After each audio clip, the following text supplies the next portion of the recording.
Hi, I'm Shaun. And I'm Mike. And this is Nerd Sense. Love it.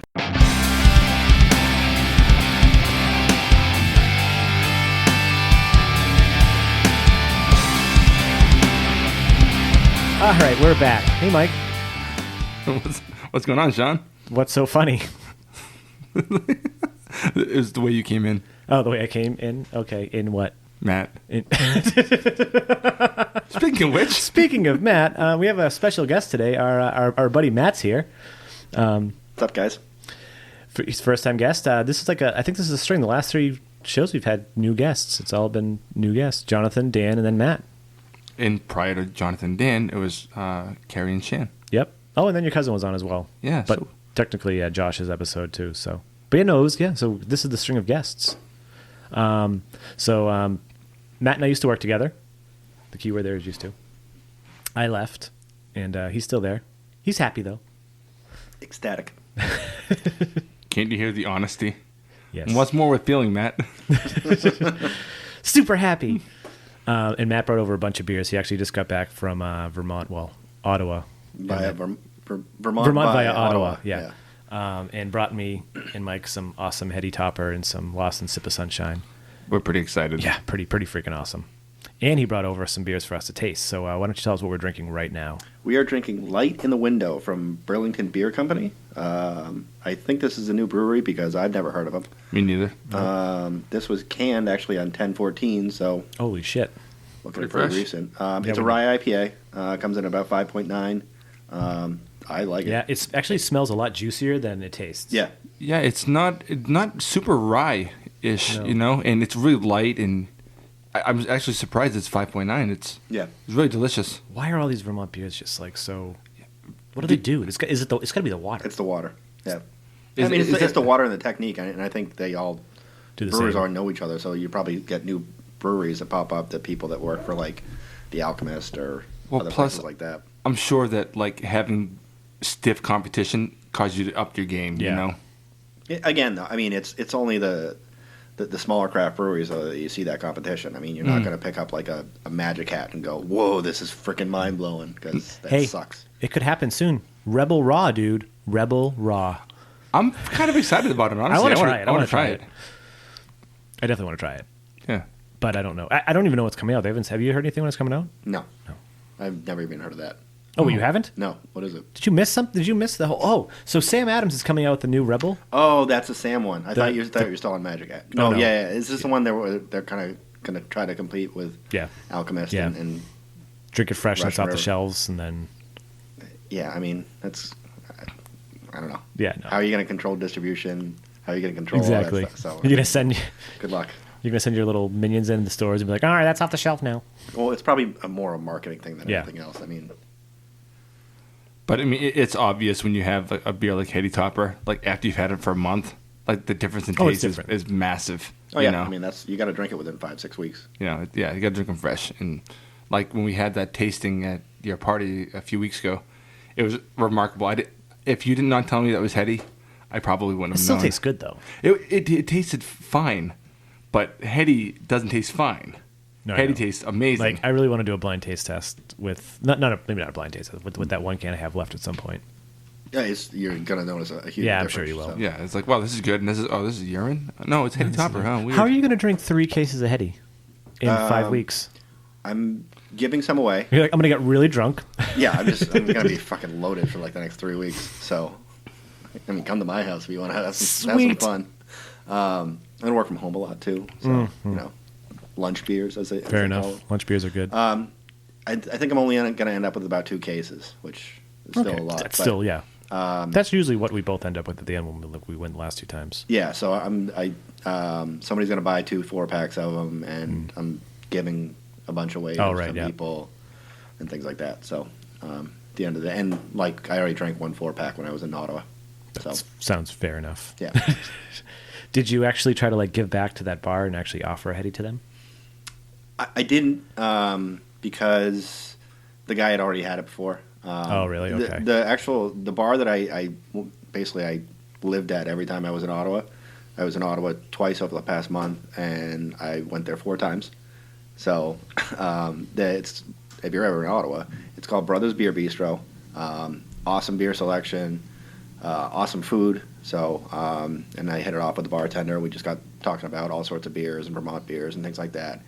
And they had Westletter in 8 and 12. I was just going to say that. So, not cheap, but... Tell them how much it was, how much the 12 was. The 12 was $40, but the Canadian dollar's tanking, so it really works out to be like $30 American. Did you end up expensing that? I did not expense the Westies, no. I expensed everything else, but not the Westies.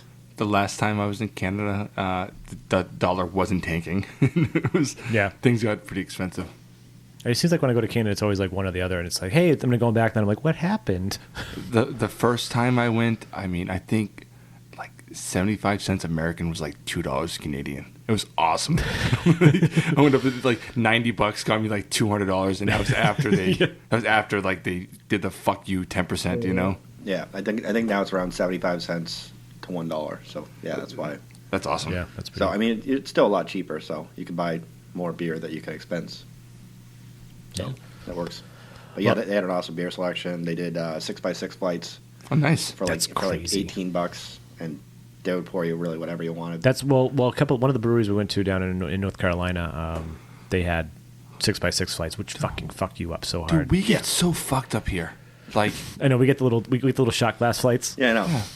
It's like here's your 4 2-ounce flight. And the best thing, $12. One of the breweries I was at in North Carolina, it was the pictures I sent you guys of that Butterfinger porter, the Butterfinger Fused Stout. No, the Butterfinger Fused Stout, which was a lot better than you would expect. And the first one comes out, and he's like, there was like only this much like not filled, and he's like, oh, the keg just kicked. He's like, hold on, I'll bring another one. I'm like, okay. And then he comes over again, and he's like, oh, something wrong with the keg, and it's like this one's like a little less full, and he goes, I swear the next one is going to be full. And I'm like, seriously? He's just going to keep bringing me beers until one of them's full? And then he finally brought over the last one, and he's like, this is the last one, and it was full. And I was like, okay, I guess I got 3 of them. Not so bad. Yeah, not so bad. So, as I said, I worked with Matt for years, and I've known him now for... 4 years or so? No, we worked together for... It was 2011, I thought. Oh, maybe you're right. Okay. Like 4.5. Yeah. So... My story of work with Matt isn't as funny as Mike's story of how we met Matt. Yeah, I'm pretty Obviously, sure I introduced them. I'm pretty sure that's where we met, right?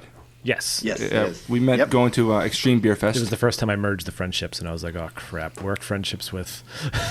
this could get awkward. And it did. Every time... But then it was like, oh, it's fine. Personalities When are I fine. first moved back here, I was in like kind of rough financial state. Like I was... Getting a good job was difficult and all that type of shit. So whenever you go to these beer fests, I was really jealous. Like I mean, $75 to spend or $80 to go to these little things.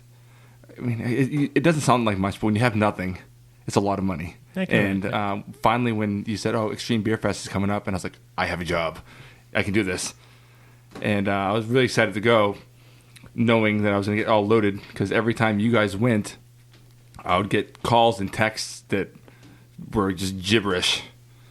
So I ended up going to Extreme Beer Fest, which is my kind of beers. I like Imperial Stouts and those. That was the first one you went to? Yeah. And so I get introduced to Matt, who was relatively quiet, didn't say a whole lot, and was polite. I wasn't drunk yet. We were there for like 3 minutes, and everything's kind of calm, and then Matt's gone. And like, I don't know, like he was making beelines to whatever, and I bumped into him about 30 minutes later, and he's like, his eyeballs are spinning like roulette wheels. I was like, Jesus, this guy's awesome. So I ended up running around with him for a little bit, and I got really fucking drunk, and like I think afterwards we were at a restaurant, something happened. Did you get us kicked out? Is that what happened? I want to say Larry got us kicked out. Okay, is that what happened? Larry got us kind of kicked out. He was a little rude. Okay. The problem was, I'm not going to name the restaurant, but name the restaurant. Who gives a shit? I mean, you guys got like millions of listeners, right? I don't want to give millions of them. I don't want to give a bad reputation. Yeah, it was Row 34, and the whole point of going was 1, they have oysters, and 2, they have an awesome beer list. So the thought was we'd do that. So went in, put our name in, put my name in, and apparently my cell phone number too, which I didn't remember at that point. And they said, okay, it's a 2.5 hour wait. I'm like, okay, we'll just go stand by the bar, thinking that Yeah, we'll actually stay here for 2.5 hours. Yeah. Actually, let me interrupt just because we opened a new beer. So this is a brewery down in North Carolina that is relatively new, a couple of years old, called Wicked Weed. They're known for their sours, but they make this IPA called Pernicious, which is 7.3% alcohol, and it's definitely like it has like almost like a Vermont style flavor profile and smell. Did you smell it? Yeah, the malt character is different though. Yeah, for sure. Like, but this is like so. Larry sent me this. This is the fresh bottle. He sent me one a couple weeks ago, and it was like probably like a month or two old, and it was good. And then when I went down there and I had this fresh, I was like, again, it's like heady. It was like leaps and bounds. Yeah, that's really tasty. Mm-hmm. Yeah, there's definitely more like probably malt there, but well, it's not particularly malty, but the character is distinctly different from Vermont beer. And then I had it on draft, and on draft was ridiculous. So the place was like a city beer store. But the beer it was a lot bigger. But they didn't pour anything in proper glassware. They poured everything in fucking plastic cups. Oh, that's the worst. I know. Is that like something they just do on site, or is that like a policy, like a law or some stupid thing? I don't know. The guy that was the bartender at the time, he looked like he was probably like straight out of college and completely high out of his mind and probably didn't know anything. Didn't really sound like he knew much about craft beer. Yeah. He was just there pouring, or he knew a lot and he was too high and didn't really want to talk. He thought it was a different kind of Wicked Weed. Yeah, exactly. But go on about Road 34. Yeah, so back to that. We thought we just have a couple beers, wait around, get some oysters. That didn't happen at all. Yeah, we never got oysters. We didn't get anything. We just kept getting beer.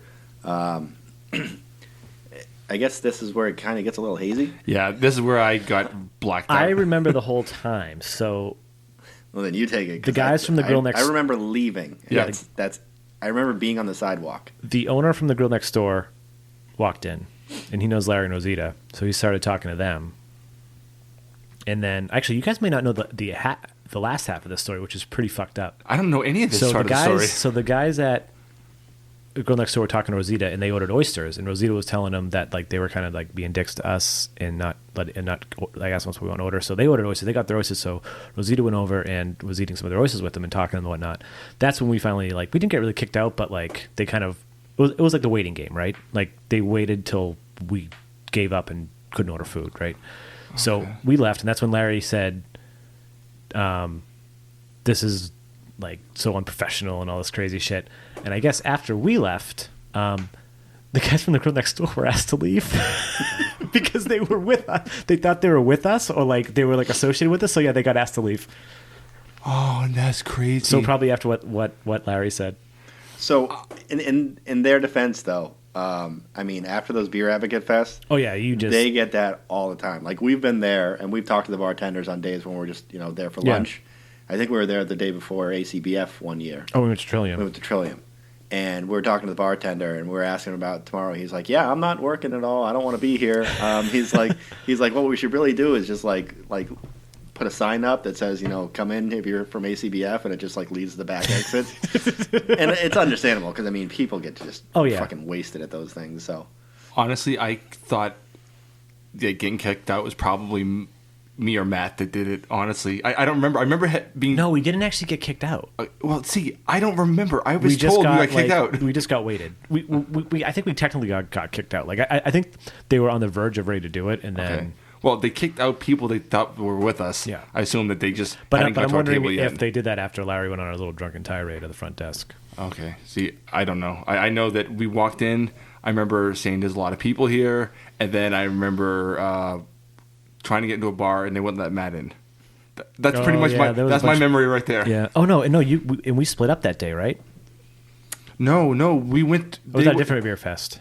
No, they wouldn't let him in, so we went. They said they'll let him in next door. No, that was when we were going to the train. Oh no, that was not the first time you met Matt, was it? Yeah, I think so. It was. He wasn't there when the only one that Christina went to. No. Nope. Oh, I was thinking that one. Okay. Yeah. Now I was merging times, but yes. Okay. Now I know. Yeah. Yeah, you get so blacked out; these all become one night together. But yeah, no, that was yeah. So we went to one bar, and they're like, "Yeah, we can't let your buddy in. He's like a mess." And the door guy at this bar actually goes. He goes, "But if you go to the bar, like right up the street, they'll let him in. They'll definitely let him in." Even worse, he says, "The one next door." Yeah, and that one right there. And then he gets in, right, and they let him not only in, they let him order. Yep. And then not only let him order and in, they fucking served him. Oh yeah, I had in my pocket the next day. I had a receipt for a Harpoon IPA. Yeah. I know that I woke up at the bar. Oh yeah, you fell asleep. Oh, I had my. We ordered food too. Yeah, I don't remember. I remember I had my head down like you do at school. Like that was bad. I was so fucking drunk, man.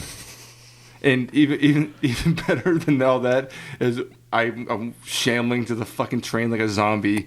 We get on the train. I pass out. I wake up, and then me and Sean go downtown and keep drinking. Oh, we did. That was yeah, weird. We did. We got re-drunk. No, and then I left early. Remember, I was responsible. And I walked home, and then Carrie was like, asked Danielle. She's like, how much did Sean drink last night? And she was like, not much. I don't remember. Yeah, I walked home. I think I got re-drunk. Yeah, I got re-drunk too, but I don't think I got like super weird drunk. See, my next memory after Road 34 was being on the train. Oh, that sounds Jesus. Right. Was that when we ran into Johnston? So yeah, so at some point, yeah. Yeah, because I'm sure he's listening. Dude, he was pretty creepy. Yeah, he might be stalking you. Yeah. You never know. What's up, Matt? We ran into like one of the old interns that we had at work. I remember. And all this kid did every single day he came in was Sean would sit down at his desk. He pulls up a chair like right behind Sean. He was like a little puppy. He was just like sitting there like watching him. He's like, oh, what are you doing? And it was just like Sean was just like, I'm just reading my email or some shit like that. And like he's like, you have any project work to do today? And Sean's like, no, just fucking regular shit. Just would not leave the kid alone. So we were happy when his internship finally ended, and we were like, see you later. So then we run into him on the train. Yep, I remember this guy. And he was interning around the time we were doing Santa Clara. So it was when Sean and I are going back and forth to San Francisco all the time. Yeah. So basically he he says hi to Sean, and Sean's typical nice, and I'm typical me, like a total dick. He basically like looks at Sean and he was like, so I thought you guys would be traveling. And I turned and looked at him and I go, no, we're fucking shit-faced. And then I just walked away. I don't even know what to say at that point. I don't even know what I said at that point. So the next day, I woke up and I actually had to work the next day, which was just the best thing ever. I disagree. How about that? So I did that. I was texting Sean and I was like, I'm like, did I pay at Road 34? Because I don't know if I did. I still don't know if I did to this day. Yes. I think I did, but nobody knows. It would have been just like a round of beers. I don't think we got more than 2 beers. Yeah, I don't think I drank your beer. It was like 2 rounds of beers. I drank your beer. You didn't drink it. Sean, I was so fucked up. I know. Honestly, I had no idea how fucked up I was going to get. Yeah, I know. The second I was like, my legs are absolutely killing me. Why? And he was like, well, probably because you couldn't stand up straight and people had to you basically leaned on people and walked around all night. And I was like, oh, that explains that one. And then I was like, well, what are you doing? He's like, oh, I'm at Moonstone's at brunch with Carrie. I'm like, oh, sweet, I'm done. I'll see you in 20 minutes. Yeah, I forgot about that. Yeah. Then we had more oysters. More oysters and I think some finest kind. Yes, we did. Did I go with you? No, just us two. Okay. I don't know what it was. I think it was just we decided to go out after that. Did Carrie go to that brunch? Or was she pregnant? Yeah. No, she was pregnant, but she went to the brunch. No, not the brunch. I meant, did she go to the beer fest? No, she was pregnant. No, yeah. she did not. No, I don't think she was pregnant at the time. Yeah, she was. Was she? Yep. Yeah, because she would have went to the beer fest. She went to all of them. Yeah, but I thought she didn't go to the next one because she was pregnant. I think Whatever. She was too. I don't know. Yeah, whatever. Yeah, whatever. I was wrecked. I had a good time. So yeah, that's the story of how now we're all friends with Matt. Yeah, I met Matt. I don't remember any of it. It's great. And I haven't blacked out at a single Beer Advocate Fest since that one. So that's the only one. That's the other two I went to. That was only crazy. Well, no, you had a crazy one the first time we went to a Beer Advocate Festival with the midget. That was the second one. That was the last Belgian Beer Fest they had. That was with Christina. Yeah, she went to 2 of them. Okay, yeah. We went to the first one was ACBF at like 2013 or something, and then we went to a Belgian Beer Fest with my sister and her boyfriend. Right, yes. And then my sister got us kicked out of a bar. Yes. Well, I do know next time I do the Extreme Beer Fest, next time I do a beer fest or whatever, I know that I'll stick with you guys for a few minutes, and then I'm going to go off on my own because I got so drunk that first time because I just followed him.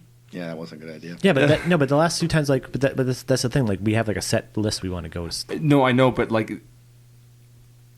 because I'm waiting in all these long lines, I don't get drunk. Yeah, but you don't want to try. Yeah, but you want to try those beers that are the long lines. I do, but I also want to get drunk. Fair enough. Yeah, I mean, Extreme Beer Fest is a little different too because I mean, it's. I mean, there's crazy. I mean, that year that I blacked out, they had, what was it? Obviously, Dogfish sponsors it, so they had 120-minute IPA. Yep. They always have that. I think Founders obviously had KBS and things like that, but you had some crazy ones. Like Long Trail had that Ice Bock that was like 18%. No, remember the Long Trail they had was 28%, wasn't it? No, it was 18. I know that the weakest beer I tried was like 13.1. Yeah, and then Sam Adams had Utopias. Yep. That they broke out. So it was just like, and that was I towards think the end. you got the Utopias. Yep. That was towards the end, so you're just like, and honestly, walking out that day, I was like, hey, I feel fine. I just need to get some food, and then didn't get some food, and look what happened. Well, I know that like I went to go talk to you about an hour in, and I don't know. I know you didn't feel drunk, but you were like, you were like, wee, not here. Yep. And I was looking at him. I'm like, well, Shaun, Larry, and Rosita aren't drunk. He's doing something different. Yeah, I was going to. I mapped it out beforehand. I was like, we're going to go here, and I'm going to order this and this and this, and oh look, they're all the strongest ones they have. Yeah. Well, and that's the thing too. Every time I went, so I was like, oh, which one are you getting? I'm doing the Imperial Stout. Yeah, you always the stout. Or anything. I mean, I like the double IPAs. I like the triple IPAs. I like the Imperial Stouts. I like the ones that are just fucking ridiculous. I don't know why. I don't want something that's 4.3. I want something. But now I mean, they're the most flavorful too, right? Right. Yeah, they're richer flavors, you know. And I know people go, oh, it's boozy. I'm like, I like that. I like that warmth to get out of the boozy. Sometimes it has to be balanced, but I mean, generally, if you're doing the ones that are 9, 10, 11, 12, 13, those are. I feel like they're more flavorful. They're richer. Oh, for sure. You know, and when I started drinking beer, because I didn't drink beer when I first started drinking. I would just drink straight rum and wash it down with Hawaiian Punch. True story. It is what it was. But I quickly graduated to Bacardi 151. Yeah, been there. Yep. Yeah, it wasn't very and smart of him. All my friends were like, oh, when do you drink beer? When do you drink beer? It's like, because Coors Light tastes like shit. I hated it. And then on, not my 21st birthday, but Andy's. Actually, just before you start going in, I was going to say, like, this is actually going to be one of our main topics. Oh, just so people know, because we were going to talk about how we're going to get a craft beer, and right. You kind of just segged into that, so that works. Okay. This isn't craft beer, but in my mind at the time it was. My friend Andy's 21st birthday, he said, I want to make sure I got him his first drink. So I got him whatever the fuck he wanted. And then later, he just came up to me with a beer. I was like, oh, shit, because I don't like beer. But he got me a Newcastle Brown Ale. Yep. And when I say I didn't like beer, I mean, I drank it. I got drunk on beer before. It wasn't the first time, you know. But this Newcastle Brown Ale was like this magical thing in comparison to Budweiser and Coors and Miller and all that stuff. So right there is my gateway. And it was immediate. It was immediate where, like, all of a sudden I was buying anything I could find by Sam. I went right into Guinness. I mean, people I know they love beer couldn't handle Guinness, which to me was like, fuck you. I know, Guinness is so weird for like a stout. It's like super just light. And people say, oh, it's so thick. Oh, it fills me up so much. And it doesn't. They're idiots, and they don't drink it, and they're lying. Yeah. Always. Like, I think my first St. Patrick's Day as a 21-year-old, so I was almost 22, I think I had like 23 Guinnesses that night. I was trying to count them, and because including 6 bottles. That's including 6 bottles before I left. That sounds like a fair point. So I met up with Sean Rohrer and Susan McAleer. I know who she is. Yeah. Yeah, right. I don't know why, but and then he just drank a whole shitload of Guinness. It doesn't matter. But so my gateway into drinking beer for real was Newcastle Brown Ale. But then it was within a month, and I was looking up Rogue beers. I had Rogue Shakespeare Stout, which for years was my favorite beer. I was doing double chocolate stouts by Young or whatever the fuck that. Yeah, I remember. Yeah, Young's. They come in the can. Yeah. And so I mean, I immediately went right into stouts. I went to the strongest beers I could find. I wasn't so much into IPAs at the time. Right. I think that's how I was. I really didn't like IPAs at all back then. But one of the first IPAs I had was that early shitty Sam IPA. Mm-hmm. And it was the worst. it wasn't even a fucking IPA. It was like a shittier Harpoon IPA, you know. But so that was sort of my gateway into like how I started drinking like beer in general. And I know that like even at that point we were so stupid. We were still drinking in the woods even sometimes at that point, and people were buying those fucking Coors Light beer balls and beer balls. Remember those things? Yeah, I remember I had one in the apartment one time, and then after a party, like I think the line broke. No. So I cut it, and then I started drinking like a punch bowl. Oh yes. And then I stuck my head in it, and I drank it like that. Yeah. Tasted like dick. Like you would know. Yes, I know what dick tastes like. We're about to open a new beer that Matt brought from a very far away place. Well, not very far, but why don't you tell us where? So this next one is Society in Solitude number 5 from Hill Farmstead.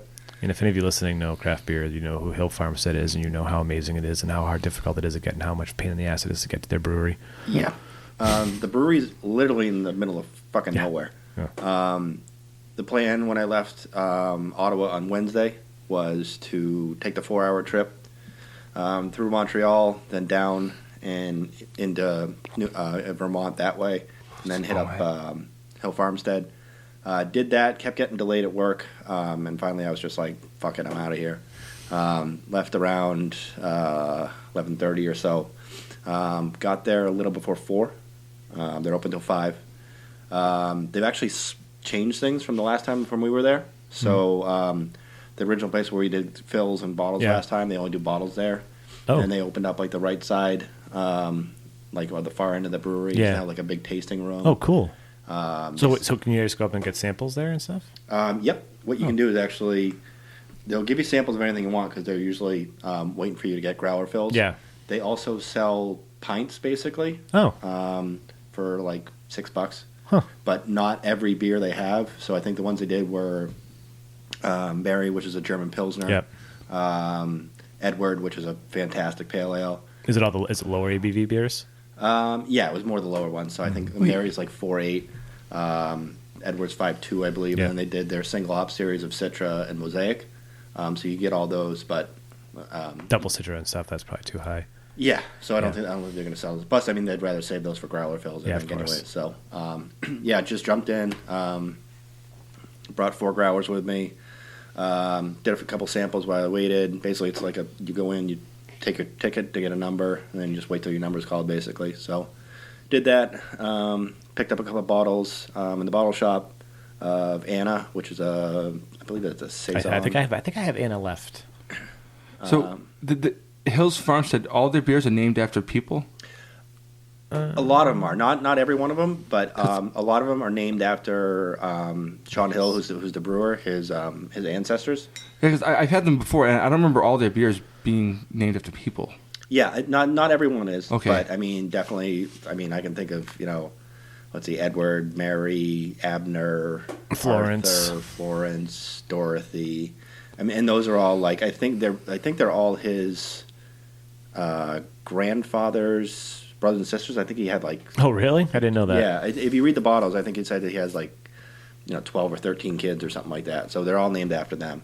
And basically, the premise is that Hill Farmstead is basically on the same land that his ancestors go back generations on. That's where it's built on. So. Cool. Well, the reason why I asked is because I remember years ago I was getting these beers. They were really, really strong. At least 12% is a strong beer, and it was made by Hair of the Dog. Have you ever had them? Mm-mm. They have. I had a beer with them called Adam and Fred, and they were awesome. Fred was like a bourbon stout or some shit, and I used to buy them all the time. But they were like $10-11 for a 12-ounce beer. Mm. So all my friends were like, "Dude, why don't you just buy like a 30-pack of fucking Bud Light, dude?" But. Because it tastes like piss. Yeah, exactly. Yes, true story. Don't get me wrong. I've done it. Oh, of course. We've all done it. But I think we drank Milwaukee's Best 40s a couple weeks ago. You and my brother did. I opened one, but I had to drive. Oh, yeah, I didn't finish it either. But yeah. No. But it's Hair of the Dog is really, really good. And when you started talking about names, I was like, oh, their beers are named after people. I never looked into why, but I like them a lot. I think some of us are really due for a weekend in fucking Portland. Oh, by the way, smells delicious. I'd be down. Yeah. So just to follow up on that, I mean, it's pretty hard to get up to Hill Farmstead. I mean, it's my bad. 3 hours or so away. No worries. It's at least 3 hours away. So the goal here was just to kind of hit it on the way back down to Waterbury, where I was staying overnight to get the heady. Which makes sense. Now, did you have a fridge in the room? No, I got my friend Brian, who met me up in Waterbury. He brought a couple coolers up. Okay, so good. We basically raided the hotel's ice supply and filled up a cooler with the ice and just threw them in there. Nice. So, yeah, this has been cold since I picked it up on Wednesday afternoon. Sweet. So what is it? What is it? Is it IPA or double IPA? It's a double IPA. It comes in at about 8.2%. It smells delicious. It's really delicious. I'm gonna taste it. I had it actually on Monday, the day I went up to Ottawa. I had it at Three Penny Tap Room. Oh, you did?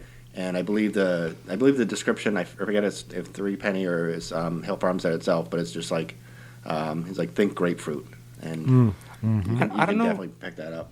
Yeah, I mean, I wouldn't think grapefruit though, but there's a little bit in there. Yeah, I think grapefruit. I think this Sculpin. is delicious. Yeah, good point. So speaking of that, real quick, just to interject, you say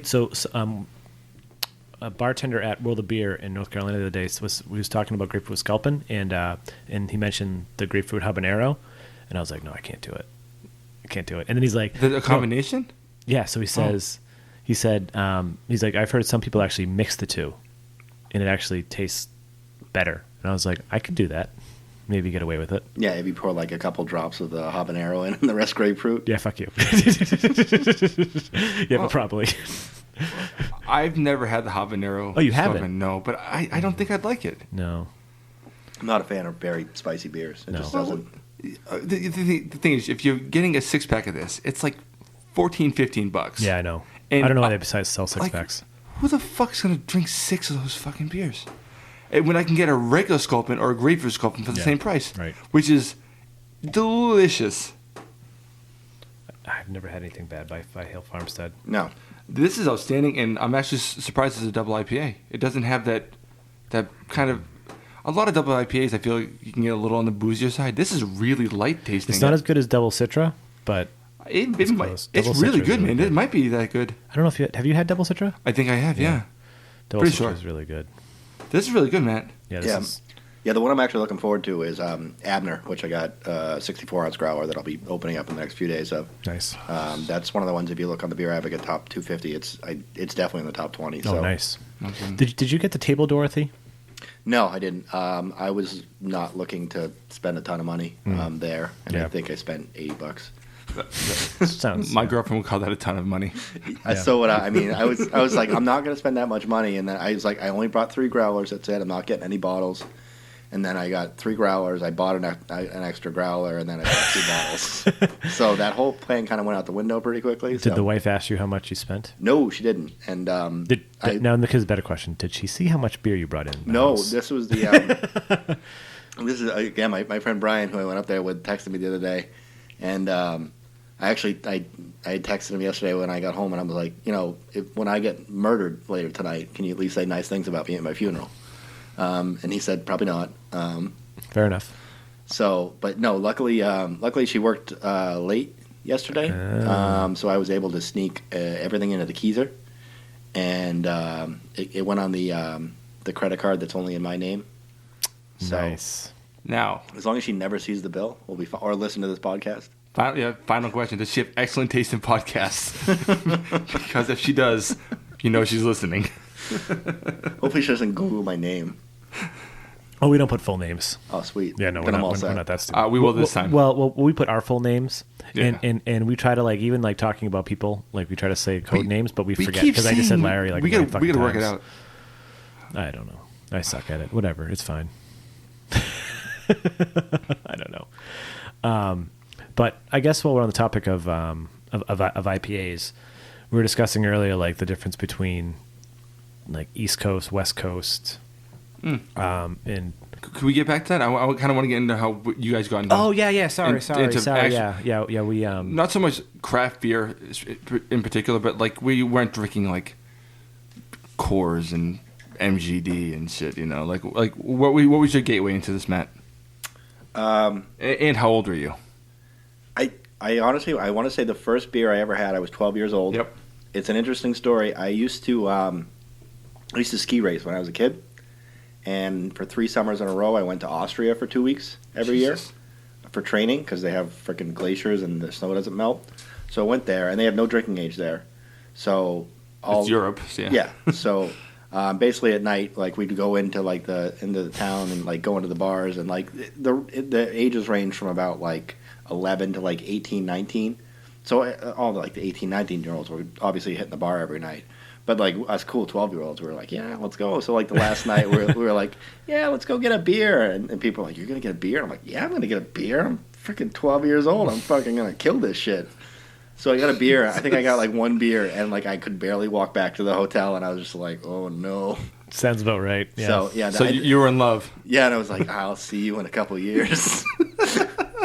So, no, and then yeah, and that must have been a pretty good. I'm assuming it must have been like at least a Pilsner or something. It was probably awesome. I mean, I wish I could figure out what it was. Yeah. I mean, it was definitely a lager. I could probably tell you that. Yeah. So whether it was a Pilsner or just a straight German lager or something like that, who knows? But now at that age, what do you think of the taste? Was it good or bad at the time? Do you remember it? I don't really remember. I probably remember I had to probably fight it down. Yeah, I imagine. And then, but I was, trying to be cool and shit like that. So, but yeah, definitely, it was about a mile walk back to the hotel, and I walked back with like 3 people, and I was just like stumbling the whole way there. Just like, whoa. And then you had like the next day, everybody left for the airport, and you had like all the 18, 19-year-olds went out and raged the night before, and they're all like throwing up at the airport and shit like that. So, yeah, it was a good time. Nice. But I'd say, I mean, just probably 15, 16 probably started with all the classic Budweiser and shit. It was basically anything that my parents had, like in the garage or like in the fridge and shit like that. My mom drank Heineken all the time. Ugh. So actually, when I started getting like towards like more legal drinking age, like 2021, like Heineken was my beer. I was like, I don't like that American beer. Huh. I'm like, this imported beer that's brewed in America is great. I like this awful European beer. Okay. Awful's right. So yeah, I mean, I was drinking friggin' Heineken and shit like that. But all through high school, it was literally whatever was in the fridge. And my parents kept a ton of beer, and somehow like never really cared when it was just all. Yeah, I was actually gonna say that. Like I tried doing that a couple times and they noticed. Yeah, well, I mean, not that your dad's a miser, but your dad's kind of a miser. Yeah, okay, I guess true story. Like, there's a beer missing. Sean. But by the time I was like 19, my parents were like buying beer for me. They were like, here's a 30 rack of Bud, and I was like, sweet, thanks. Yeah, my parents would like once I got that. Yeah, like I remember when I first moved into my apartment, my dad actually was like, first off, he goes, "Do you want this?" He had like a case of Sam Adams Pale Ale in the basement for like I don't know how fucking long. I think you remember this. Yeah. He didn't he was a Budweiser drinker. He got it from doing like a side job somewhere, and they're like, "Here, just take a case of beer." And he's like, "Okay," and he's had it in the basement. He goes. And when I was moving into college, he goes, "You want it?" And I was like, "Fuck yeah!" It tasted like shit. When I was talking about Sam Adams IPA, I might have been talking about the Pale Ale. I think you were. I think it was. And I remember what the package looks like. Yeah. And then on the way to drop us off, he goes, "Do you want me to buy you guys another case of beer too?" And we're like, "Yes." I was like, yeah. Thank you, Dad. But yeah. I think I remember what got me into craft beer was actually Sierra Nevada Pale Ale. Oh, that's a good beer. Yeah, that's a good gateway beer. It is a great beer. It was probably 97, so I was probably like 19 at the time. Oh, so you started early. Okay. I remember I'd gone out to California for a couple weeks. I have relatives that lived out there, and I went down to stay with my cousin, who was like 3 or 4 years older than I was, and she had it. She bought like a 12-pack, and she's like, "Do you want one?" And I'm like, "Sure." And I drank it, and I was like, "Oh my god, this is friggin' hoppy, and like this is just not good." Did you call it hoppy at the time? I was like, this is super bitter, and I'm like, man, this is crazy stuff. But then I had a couple. I like went to like parties and stuff with her. Had a whole bunch more beers when I was there, and I was like, this shit's not really that bad. And came back and and Heineken was still your beer. Yeah, and Heineken was definitely still my beer. But then I started to get the one that really got me into it was Sam Adams. I think that's everyone's obviously because it was so prevalent around here. And the Boston Lager, and then Boston Lager is still a good beer, man. I feel like if it's there, it's there. I prefer Boston Lager over Harpoon any day. Yeah, I like Boston, especially Ale better. Maybe not a couple years ago, but Harpoon now just doesn't do anything for me. Me neither, unless the barrel, whatever the barrel. Oh no, I mean IPA. Sorry. Yeah, I mean the straight IPA. It's horrible. I don't like it anymore. Yeah, I have one now. You go out to a bar or whatever, right? And that's that's the only good thing they have. So you'll have one of those, and you're just like. I'm like, where are the fucking hops? Yeah. Man, it's just all malt and. Because I remember back in the day, I used to hate. Yeah, because it's so Harpoon. hoppy. I thought I was like, this is so hoppy. It's gross. No. I used to say it tastes like potpourri smells. Was it hoppy? And it isn't now. I doubt it. It's our palates, dude. It can't be that these be that hoppy. There's no way because to me it tastes more or less like a shittier Sam, and I never thought Sam tasted hoppy. Just putting that out there. Yeah, I don't know. Oh, but go on. So you. Sorry. Yeah, we interrupted. Yeah, so I mean, it was more Sam Adams. That was around the time also Sam Light came out. Oh right, yeah. I used to like Sam Light actually. And that was when I lived up in Nashua with 4 other people, and we were just getting freaking cases and cases of Sam Light and drinking that all the time, and stuff like that. And then I kind of steadily progressed through that. Started finding more local craft beers and things like that, and started getting into IPAs. And then probably 7-8 years ago, when I was really getting, one of my favorite beers was Sam Oktoberfest. I used to like it back then too. Which I've had one. I had one this year, and I was like, used to love this beer, just not anymore. It used to be good though. No, the recipe's definitely changed. They change it every year. Yeah. And I remember I loved it at 22, 23, and then. Maybe when I was 24, I was like, this doesn't taste good. No. Then 25 was good again. They did the same thing with summer. Yeah. Same shit happened with summer. Yeah, but every once in a while, Oktoberfest is okay. Yep. Sam Summer hasn't been good in 10 years. Yeah, I know. Yeah, so 7 or 8 years ago, something like that. Yeah, my wife bought me a thing doing Credit Brew up in Nashville, where we've been, where you brew your own beer. And I was like, oh, this is the coolest thing ever. Yeah. So we went, and I remember we went in the summertime, so she was probably 8 months pregnant, and she went up there to brew with me, and which, God love her, because, I mean, when you're 8 months pregnant and have to stand around a brewery and smell all that crap, I mean, I'm surprised she didn't lose it. So, but yeah, brewed an Oktoberfest there, and I came back and, bottled it and had some, and I was like, oh, this is the best. I'm going to start, brewing beer and stuff like that. And I did it, a few times there, and then just, I was like, oh, this is awesome. So, in the last, 3 years or so, I've been like, I should really just start brewing at home and stuff like that. And so I started, looking up what I need, and it has fucking spiraled from there. Yeah, Matt actually, so as we mentioned before in the podcast, Mike and I brew, but Matt brews for real. For real. He actually brews beers that I would pay for to drink. They're really good beers. We've talked about them on the podcast. Yes. I remember. I can't wait for your next KBS clone, dude. There's one beer that you brought over, and Shaun had it in a growler or something. Yeah. He poured it. What was it, an IPA? It's probably an IPA. Yeah. And I remember saying, I was like, "This next one, yeah, because I didn't see the KBS stuff, so I drank it myself. It's Matt." I was like, "I would pay for this." Yeah.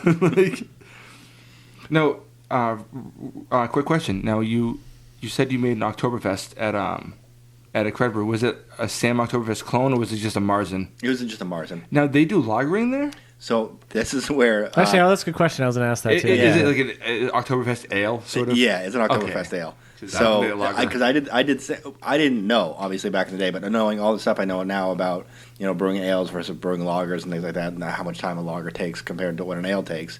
And their whole thing is you brew a beer, you come back in 2 weeks and bottle. And now you look at it, you're like, yeah, wait a second. And then how the fuck are you lagering in fucking 2 weeks? I mean, that's impossible. Yeah, but how do you? I don't know. So you're not. 2 weeks for an ale even is a little bit short. I wondered. I had someone had the Teddy Hopper thing. It was fucking horrible. Oh, did you try Jonathan's? Yeah, it wasn't very good at all. Your Teddy Hopper was okay, and actually, you've had his. Oh, okay. Remember when I brewed mine?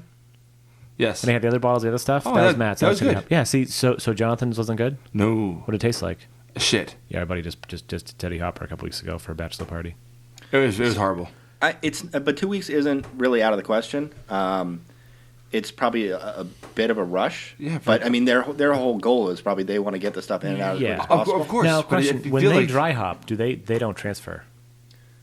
I don't know about any of their process, but I know from my personal experience whenever I brew a beer, it's done in the primary in about a week. So the way I usually do my IPAs is it sits in the primary for a week. Yep. When I see no more airlock activity, I'll give it a day or two.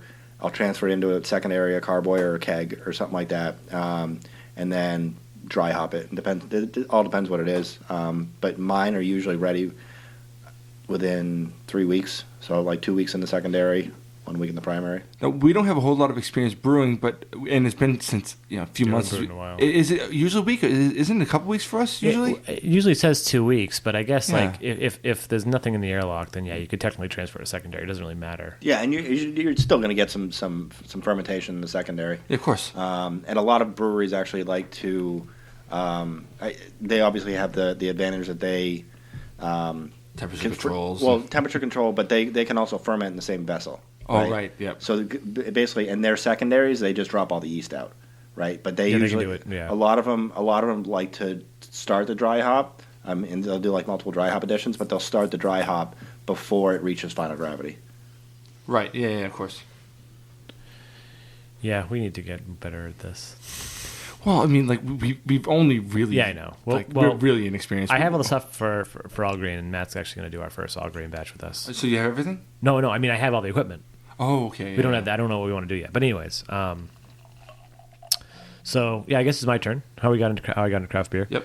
But yeah, so I guess where I started, I you know what? I've been thinking about it recently, and I know it started with Sam, but we had a discussion the other day at the Garbage concert, which we're actually going to go into later. Yep. But Evo's, I think, was when I first really started doing Blue Moon. I think. Okay. But that was Evo's before or after after I moved out of Boston. After. You moved out of Boston when you were like. Oh yeah, so Boston, 20. I was never really drinking craft beer in Boston too much. No. I got like a Guinness here and there, right? Like or like a Sam Adams here and there. But yeah, then those Evos. So I think Blue Moon was my first big gateway, and then I remember at the Old Court. It's gonna sound sad, but it's the truth, and I don't care. Judge me if you want. It's not really judging. I remember like I didn't have a job when I was back at home or whatnot, and I used to go to my mom. I was like, "Hey, can I have $20 so I can get so I can go out to the Old Court?" Because the Old Court was $2 Bud Light drafts, $3 bottles. Oh yeah, there's a $3.25 bottles or something like that. Yeah, but it was $2 drafts, so I could get what was it? I could get probably 6 or 7. Yeah, but then I'd always get like a shot or a Green Dragon or something like that, right? So I could make it like that. But then sometimes I get like a Sam Adams bottle as like a treat to myself. But it was the Sam Light because they had Sam on tap, and it was Sam Light bottle was cheaper than Sam on draft for some reason. I don't know, whatever. And then so yeah, it was Sam Light and Blue Moon my first two real gateways. And I do remember trying Harpoon a bunch of times and saying what I said earlier, it tastes like Harpoon smells. I mean, like potpourri smells. I'm like, this is just gross, and I just hated IPAs. And then after that, it was definitely but I liked Guinness at the time too. So Guinness was always there. And then even Guinness was like $3.50 at the time. I know, it's so cheap. Remember that? Now it's down to $6-7. It's crazy. I do remember when we because I did the same thing. Yeah. Because with the Bud Light, we ordered those $2 Bud Lights, and I remember Neil would get the $3 bottles. They're like, why? Why are you getting bottles? He's like, I like it better. I'm like, you're an idiot. My dad said the same thing for a while too. Your dad's also an idiot. And then he changes he changes his tune. I don't know, but anyways, my dad's getting better now though. Yeah, for sure. Yeah. Like when I saw your dad drinking Blue Moon once, I was like, what? Yeah. And now Sam Adams. Sam Adams. Yeah. Because I remember we would be drinking, and he'd be like, oh, that's piss. Oh, you want to know the best thing is?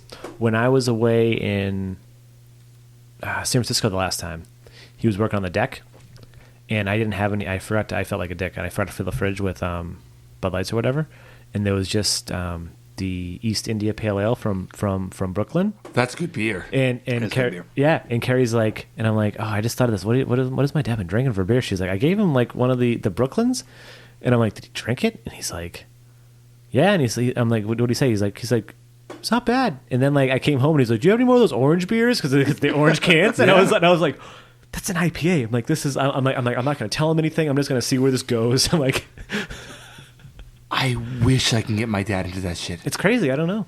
I gave my dad a fucking. This is how stupid I am. I was like, Dad, just try this Rasputin. My dad drinks like Michelob Ultra. Try a Rasputin. It's like, okay. Well, first off, like, I just moved back, and I still had a little bit of money from moving back from Hawaii, and I found that beer cellar and I found the Rasputin. I never had it before, so I got some, and it was amazing. I made sure I saved 2, so me and you can have them. But I had one; it was great, and I was like, "Hey, Dad, why don't you try this?" And he's like, "This is the." He started yelling at me. It's like midnight. His wife's just getting up for work in a couple of hours, and no matter what I've ever brought, oh, it's the worst. It's the worst. Oh, it's the worst. He fucking hates anything that isn't urine, like. Well, I think that's kind of like a shock to the system. Like, at least got my dad, like, my dad's first, like, well, okay, my dad's gateway beer. He's not here, and we're going to do all 3 of us. His gateway beer was Yingling. Yingling no better than Budweiser, man. I think it's a little better. It's amber colored. It's not yellow piss. It's better, but not much. Yeah, it's not great. And then that went to Blue Moon. I would not call that a gateway. That UFO. UFO that's a distinctly different beer. Yeah, so it's like Yingling, UFO, Yingling, Blue Moon, UFO. It's like, so he's been going. If you went to like Yingling Black and Tan, I'm like, okay, you're going somewhere. The regular Yingling is not significantly better. Right. It's not better in compared to the price. Yeah. It's better, but not worth the difference. But yeah, that was my like real gateway. It was mainly like it ended at Sam Light, and then I don't really remember where it went. I think it just kind of barrel rolled after that. Well, I do remember Shaun and I. We started with beeradvocate.com, and the reason why we even tried the Rogue Shakespeare Stout is because at the time you're not talking about me, right? Sorry. Other Shaun, yes. And then and we started getting into that type of stuff. So the first time, the second time we ended up getting the Shakespeare Stout, we showed it to you. Yeah, I don't know if that's what caused your decline into spending too much money on beer, but that's what it is when you drink craft beer. Yeah, that's another thing. The amount of money you spend on craft beer is just it's absurd. Like, but yeah, like everyone's like, oh, I'll go buy a 30-pack of Bud Light, but you could also go. Yeah, but these people, like, they drink beer to get drunk. They don't drink beer for the taste, and I think that's a distinct difference. How do you feel? Yeah, I certainly agree. I mean, a lot of people, if you're picking up a 30-rack of Bud Light or Bud or whatever, I mean, your probably goal isn't to enjoy that and, tasting notes and all that shit, right? You're just kind of fucking pounding them, right? Whereas, craft beer, you have your styles that you like, and you're picking out what you want to drink based on whether that's IPA or a stout or things like that. And it just so happens that if you have 8 or 9 of them, you get fucking hammered. Yeah. Well, I was talking to a guy at work, and he was saying, like, well, I'm not really a beer drinker. If I do, I drink, like, Budweiser and da-da-da-da. And he said, I'm trying to find, like my drink. And he's like, because he's trying to, I don't know what he's doing. But I was like, dude, just drink whatever you fucking want. Very seldom do I get 2 beers that are the same or 2 drinks that are the same in a row. I think that's so, like, I do that all the time. Like whenever like a waiter comes over to me and goes, do you want another beer, the same thing? And I always think in my head, why? And I always think, like, and I think I'm the dickhead here, because I'm always thinking, no. Why would you even ask if I wanted the same beer? Of course I don't want the same beer. Like, he did it the other night at when we went out before the concert. And I was like, no. It all depends where you are too, right? I mean, if you're like freaking Chili's or whatever. Oh yeah, for sure, definitely. Then yes, I will have another Sam Adams. Yeah, but if you're at like a true bar that like specializes in craft beer or anything like that, they're not going to ask you that question. No. But even just in general, like, unless they serve Focal Banger, then like yes. Yeah, then just fucking another one, please. But I mean, just even in general, like if I go to a place, like sometimes I'll get a Scotch, sometimes I have an Old Fashioned, sometimes I'll have an IPA. I don't want like fucking 8 of the same beer in a row. Who the hell wants that? He's like, I'm trying to find my drink. I'm like, you're 47 years old. If you haven't found your drink yet, it's a fucking problem. Yeah, I know what my drink is. It's all the different beers on the menu. Yeah, it's whatever I'm in the fucking mood for. Sometimes I want an IPA, and right after the IPA, sometimes I want a fucking Imperial Stout. Sometimes I want a lager. Sometimes I want a fucking lager, and when I want it, I fucking want it in my face. And then after all those beers, sometimes I think a shot of Jägermeister sounds like a good idea. And sometimes you think a shot of fucking shitty moonshine is a good idea, Sean. So funny story. That's how our night ended the other night. We were staying in Waterbury, and we went to Prohibition Pig, which you've been to. Yep. Started the night there. We actually stayed at like there's like a Best Western or whatever that's right off the highway, and the goal was just let's get a hotel room for the night. We can walk down into Waterbury, and the next morning we'll wake up at 5:30, go fucking stay in line for Hetty. So we did that. Went to Pro Pig, had dinner, had a bunch of beers there, and then went to what the fuck is Black something or it's across the street from Pro Pig. I know what the street looks like. Yeah. So we ended up there, and we spent the rest of the night there till last call. And at one point, like 10 minutes before last call, I just looked at Brian, and I was like, we should get some shots. And he's just like... Oh, Jesus. That's always the worst. That's a 21-year-old's idea. And that's always... No, and that happens because how fucking old you are. It just depends how drunk you are, and that's always a terrible idea. Maybe we just drunker then. Yeah, and he just looked at me and he goes, I don't think that's a good idea. And I looked at the he had a voice of reason. And I looked at the bartender and I said, we'll have 2 shots, please. And you just said 2 shots?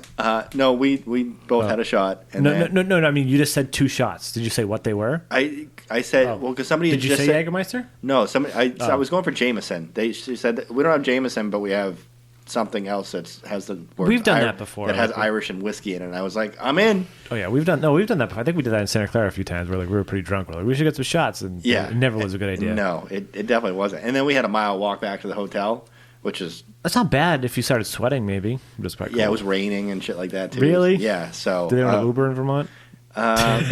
No, I mean if they did, it probably would have taken an hour and a half, and we made it back in like 20 minutes. So. Yeah.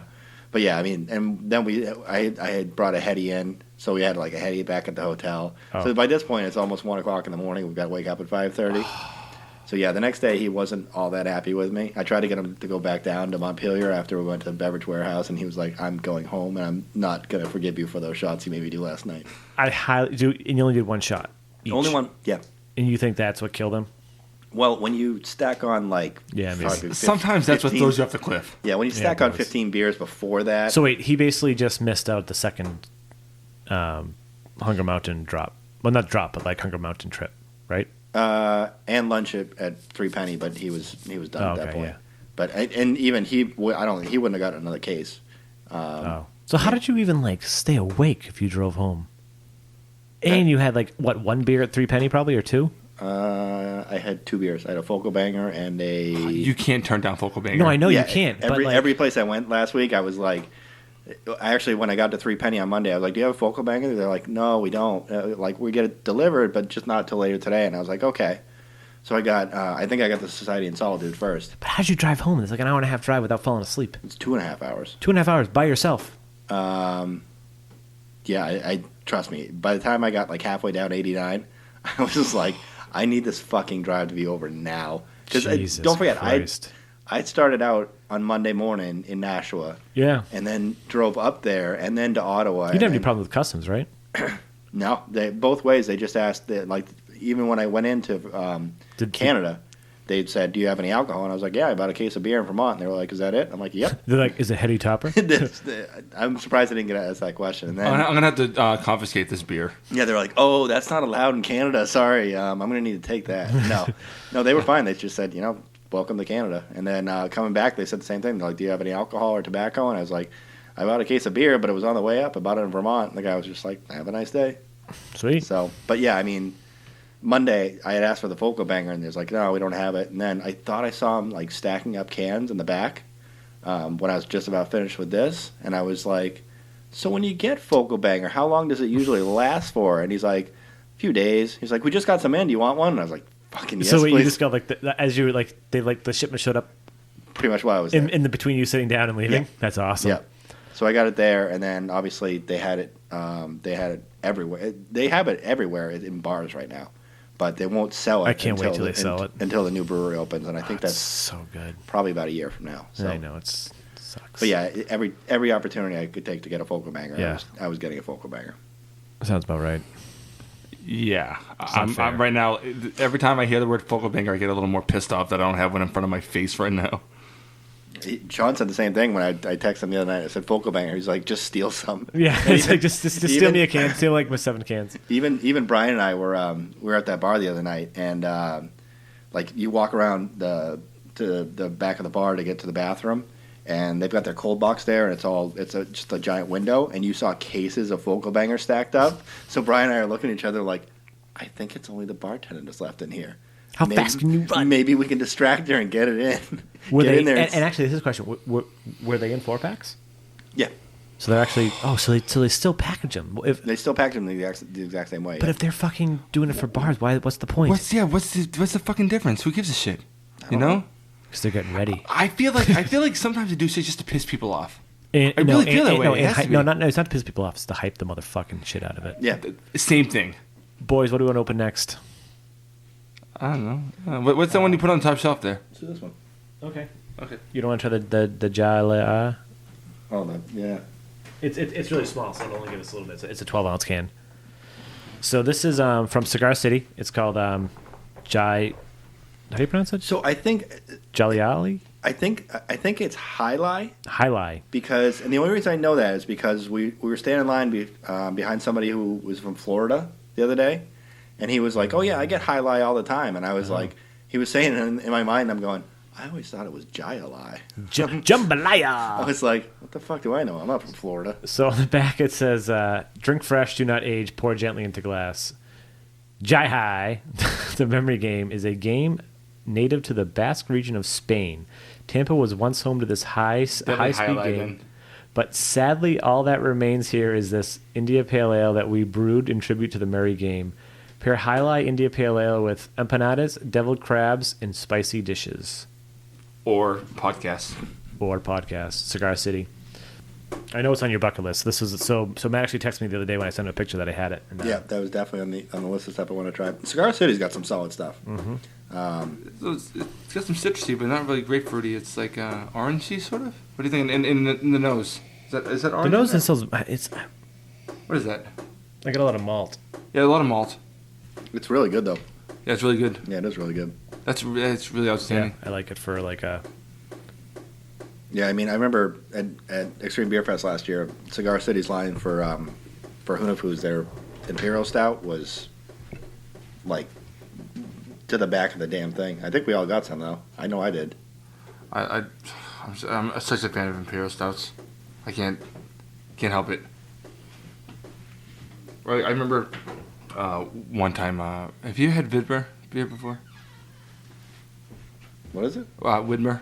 Yeah. Oh, Widmer. Yeah, Widmer. Widmer. And I was at a bar, and it was in Hawaii, and they had a Widmer Imperial Stout, and it was like really like 13% or something. It was really strong. And Widmer makes strong beers. Yes, this was a one-time deal, I think. Do you want this for your? I had got drunk on wine at home with my roommate. Then I was hungry. So I went down to the bar at the corner because they had good food, and the bartender was like, "Oh, have you had this one yet?" I was, no, I'll have that. So I drank like 6 of them. I was fucking wrecked. And then I went into the cooler with him, and fucking first time I ever did what do you call those things when you fucking puncture a beer and drink? What do you call Shotgun. It? Shotgun. Yeah. Yes. Shotgun. I never shotgunned a beer till I was like 26. Weird, huh? And I shotgunned a beer with the bartender in the fucking cooler, and then did I think like 6 more. It doesn't matter. I was fucking wrecked. Really, really a lot of trouble. Falling off my fucking stool. Good time. Of course. But we should shotgun a beer on the podcast sometime. No, we shouldn't. It's a bad idea. Yeah, whatever. Well, I wouldn't say bad.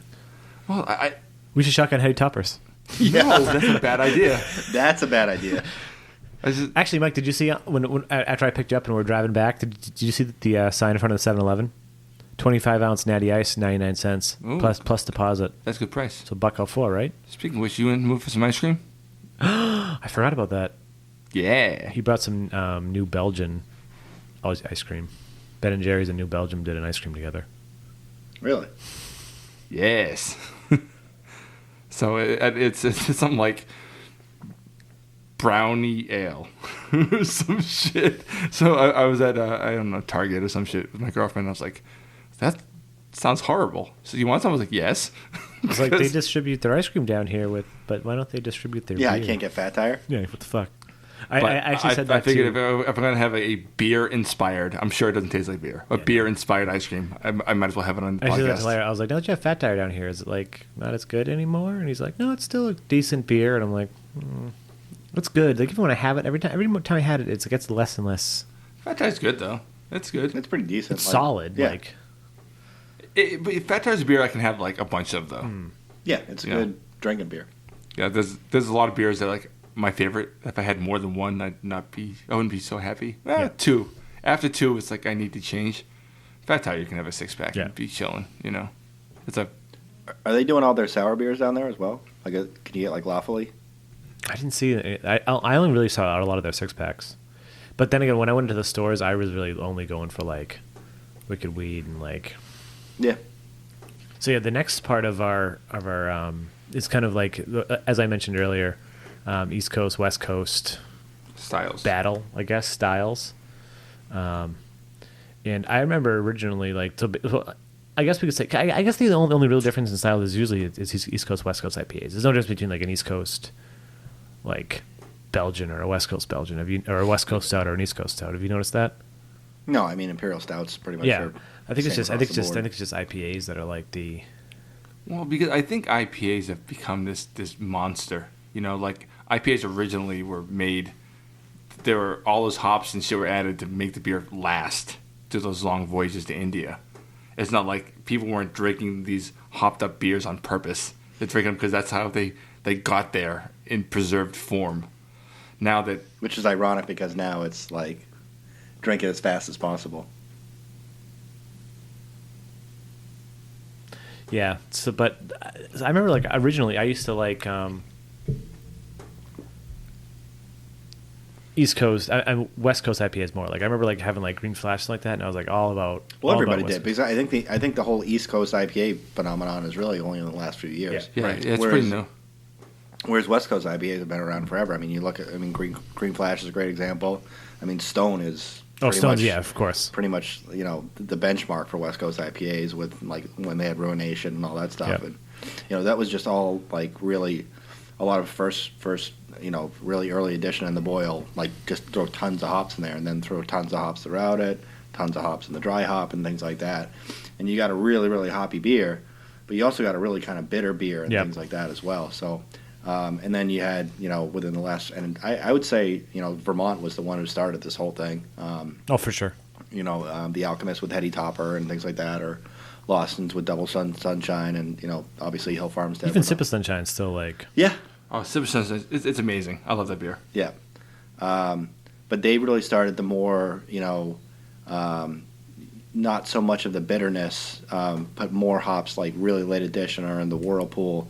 To get more of the aroma and just kill it in the dry hop, and things like that. So that you get a really really flavorful beer that has tons of hops, but not that much bitterness. And if you look at like the IBUs of like an East Coast IPA versus like a West Coast, I mean the West Coast is going to have a ton more. Oh yeah, of course. So I mean it's personal preference. I mean I love West Coast IPAs. I love them both, but for different reasons. Yeah. Yeah, of course. Like, when people are like, "Oh, I like this so much better," I'm like, well, you're an idiot. There's so much to enjoy about both, Yeah. And I think it's interesting, too, because I think you see a split between where you're located in the country.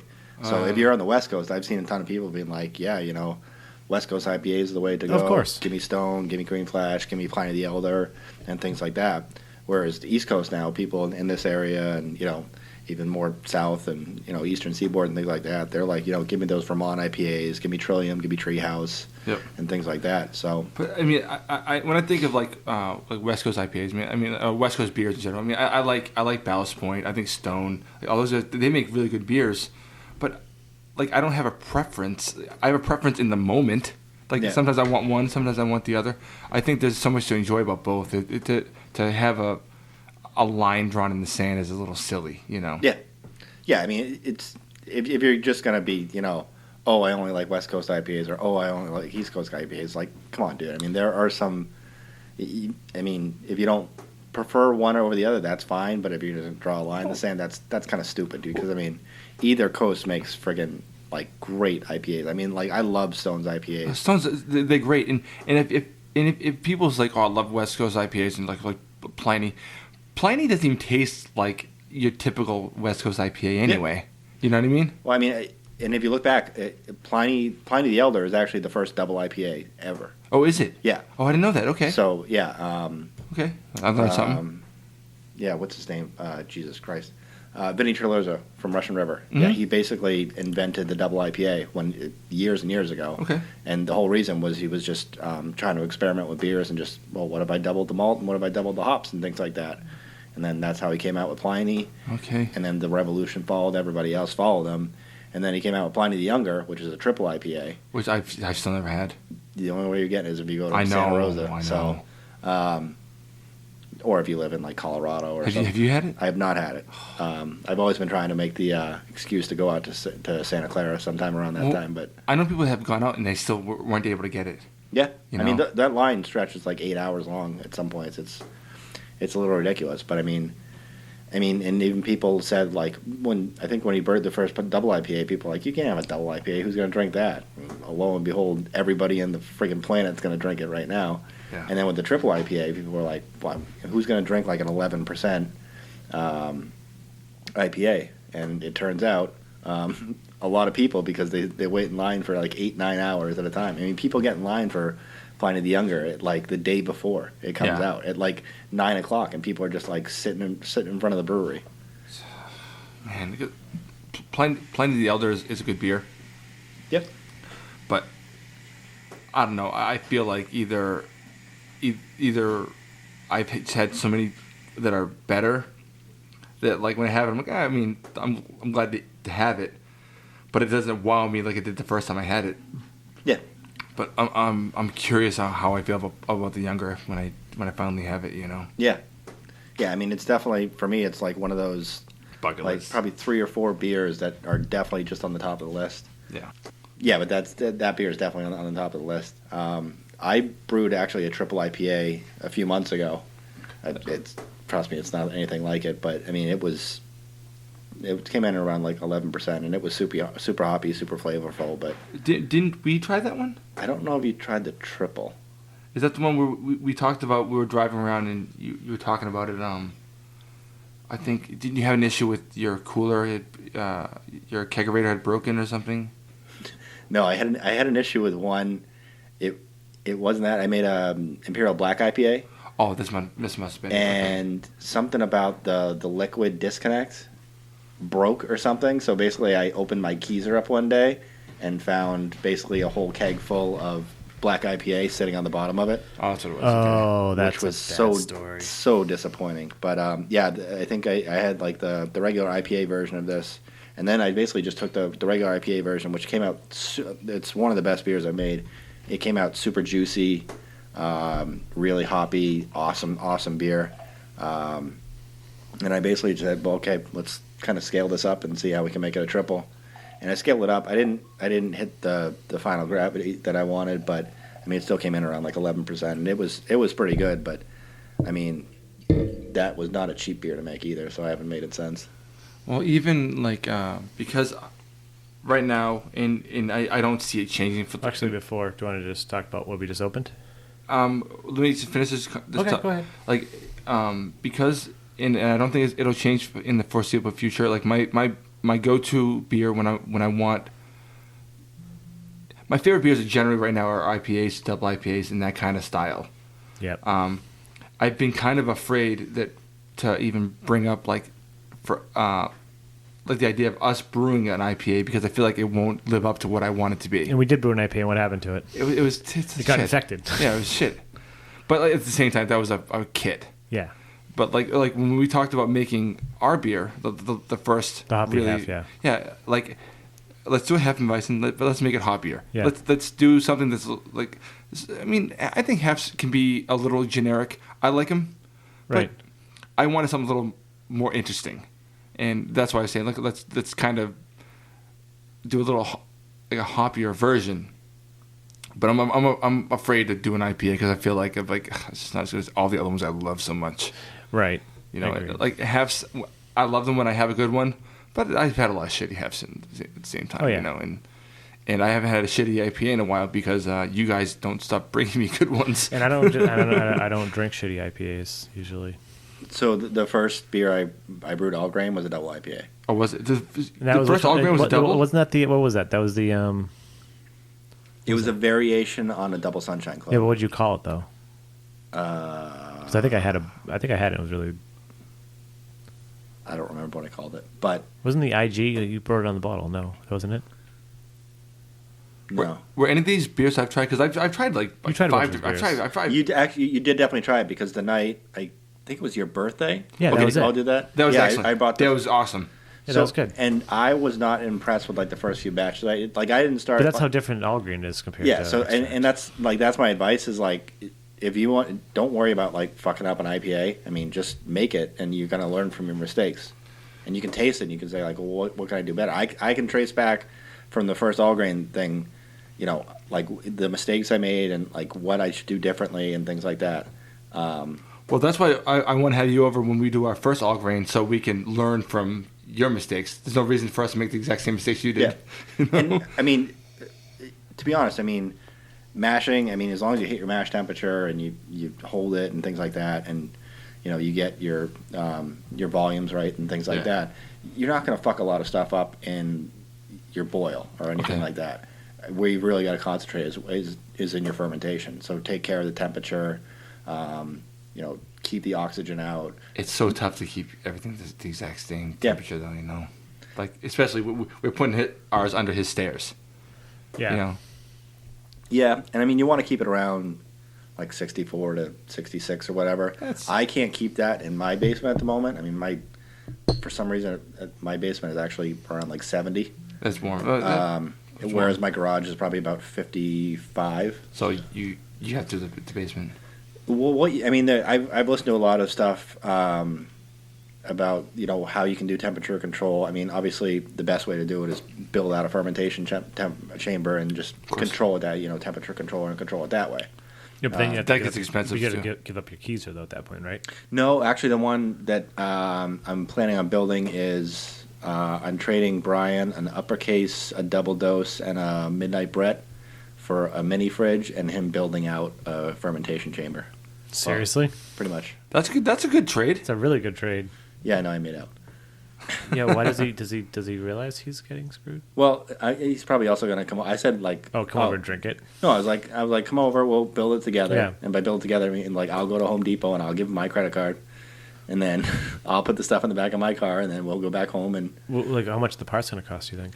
I mean, the fridge is the most expensive part. The rest is basically you're just buying, and I've got the temperature controller already. So I mean, it's just basically wood and insulation and caulk and nails or screws or whatever. So we're down with caulk, honestly. I've heard. I've listened to previous episodes of the show. So, Someone actually listened to previous episodes. I don't think any. Well, Jonathan did. Yeah, I guess. Dan never did though. Why would he? I don't know, good point. So this beer is fucking outstanding. And it's funny, and it has tart cherries, which Matt does not like tart cherries. But cherry is pretty prominent on the flavor profile. So this is another beer I brought back from North Carolina. It's another Wicked Weed, but it's not a IPA. This is one of their sours, which is what they do. It's called Black Angel. It's a black sour ale aged on tart cherries and bourbon barrels. You taste the bourbon barrel. Is aged in bourbon barrels on over 1.5 pounds per barrel of tart Michigan Montmorency cherries. It rests in the barrels for approximately 8 to 10 months and is then artfully blended to achieve complexity. No shit. I'm not a big sour guy. I can appreciate them. This is kind of, I'm into this. Yeah, it's tasty. It's And you really can't good. get the cherries. Well, actually, a little bit. I pick it up a little bit, but it's not overpowering. Like the one that it's really strong in the nose, though. That Redstone collaboration, but that was that was the one with the Idle Hands and Redstone. Yeah, but that was a quad if I remember correct. That was also had cherry in the name, so yeah. But I mean, right. It was a quad. Yeah. Whereas this is like you're aging it in bourbon barrels and you're basically throwing the cherries in. So I mean, whatever yeast is in there is going to eat the hell out of those cherries. So yeah. This is it's not as the cherry. I mean, I pick it up a little bit, but it's not as like it's cherry medicine flavor as the other one was. I was on the nose. It smells a little bit like cough syrup, I think. I don't know. Maybe I guess, no. But not in a bad way. No, I mean, I'm not saying it tastes. That doesn't smell only like it, but there's a little bit of that in the profile, I think. But I really enjoy this. This is awesome for. Yeah. Like I can't wait to try more of their stuff. I have a lot of bottles of it. If this was my first sour, I would have been. Yeah, it's not too sour. It doesn't make you pucker too much. No, and I like a lot of. Yeah, this would be like my kind of sour. I remember when I hated sours too. I think everybody does it first. I think that it's sour. I mean, you can like craft beer and you can come into it saying you like. Actually, let me interrupt real quick about that. So we have a fourth opinion on the sour. My girlfriend, who was upstairs drinking it, she just said, and I quote, This is a fan fucking tastic sour." I think I agree with her. Yeah. Yeah, that's the thoughts all around, right? Yeah. Yeah, well, but I think you come into sours, it's nothing like any other craft beer. Nope. You probably even, I guess you don't have to be into craft beer to like them, but I think because I think I know I've heard about a lot of people that don't like hoppy beers or don't like IPAs, but they love sours. But I remember the first few I had, I was like, man, this is freaking, what is that? The hell is this stuff?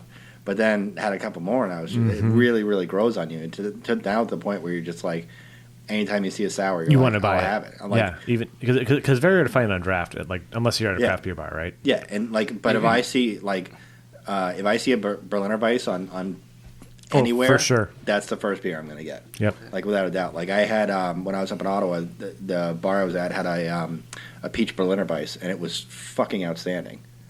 And it's also like like if you look at like Berliner Weisses and things like that, they're relatively low in alcohol. They like look at 4 or less. Look at like Everweiss, right? That's like 3.2. Yep. Yeah. I know that the first time I had a sour was with you, and it's within the last few years. I don't even know the first. I remember having sours with Larry all the time, and I never liked them. And then I don't remember the sour that made me go, "Oh, I don't remember. I wish I did." I still haven't hit that tipping point. You will. I know. I enjoy them for what they are. And the first time I had a sour, I was like, "Oh, this is weird," but I didn't hate it. It just I knew I didn't want a lot of it. If that makes sense. Yeah, you can like. I still couldn't drink a whole bottle of this. No, it's too much. It's something you have to split. Yeah. Yes, that bottle. If me and you split that, perfect. That'd be perfect, right? Mm-hmm. So I enjoy them for what they are. They aren't, and I doubt will ever be like my go-to beer. Like, you know, he says, like, if he goes to a bar, if he sees a Berliner Weiss, he's going to get it. Oh, but if this is a good sour, yeah. I probably won't. I'll definitely fucking try it. Yeah. But I'm going to go for the IPA. I'm going to go for the Imperial Stout. I'm going to go for the double IPA. I like those big, gigantic, kick-you-in-the-face beers. That's, like, I didn't like beer at first because that's that fucking piss yellow shit that everyone drank. The first time I had a beer that had a little bit of color to it, I mean, within a fucking week, I didn't even like Newcastle anymore. I was on to bigger, better things. Yeah, of course. And I never got away from pushing the envelope on like a 30%. Fuck 13%. I want 14%. I like those. I like my beers big and flavorful. You know. I think your next thing after sour though, you're gonna have to hit his goes. I've had them before. They're good. You didn't like is it Goza? I thought they're Goza. What is that? Goza? Do you know what they are? I've heard both. I've heard Goza and Goes. Okay. I was It's probably the same thing as like Berliner Weiss or Berliner Weiss. You know? Fair enough. Okay.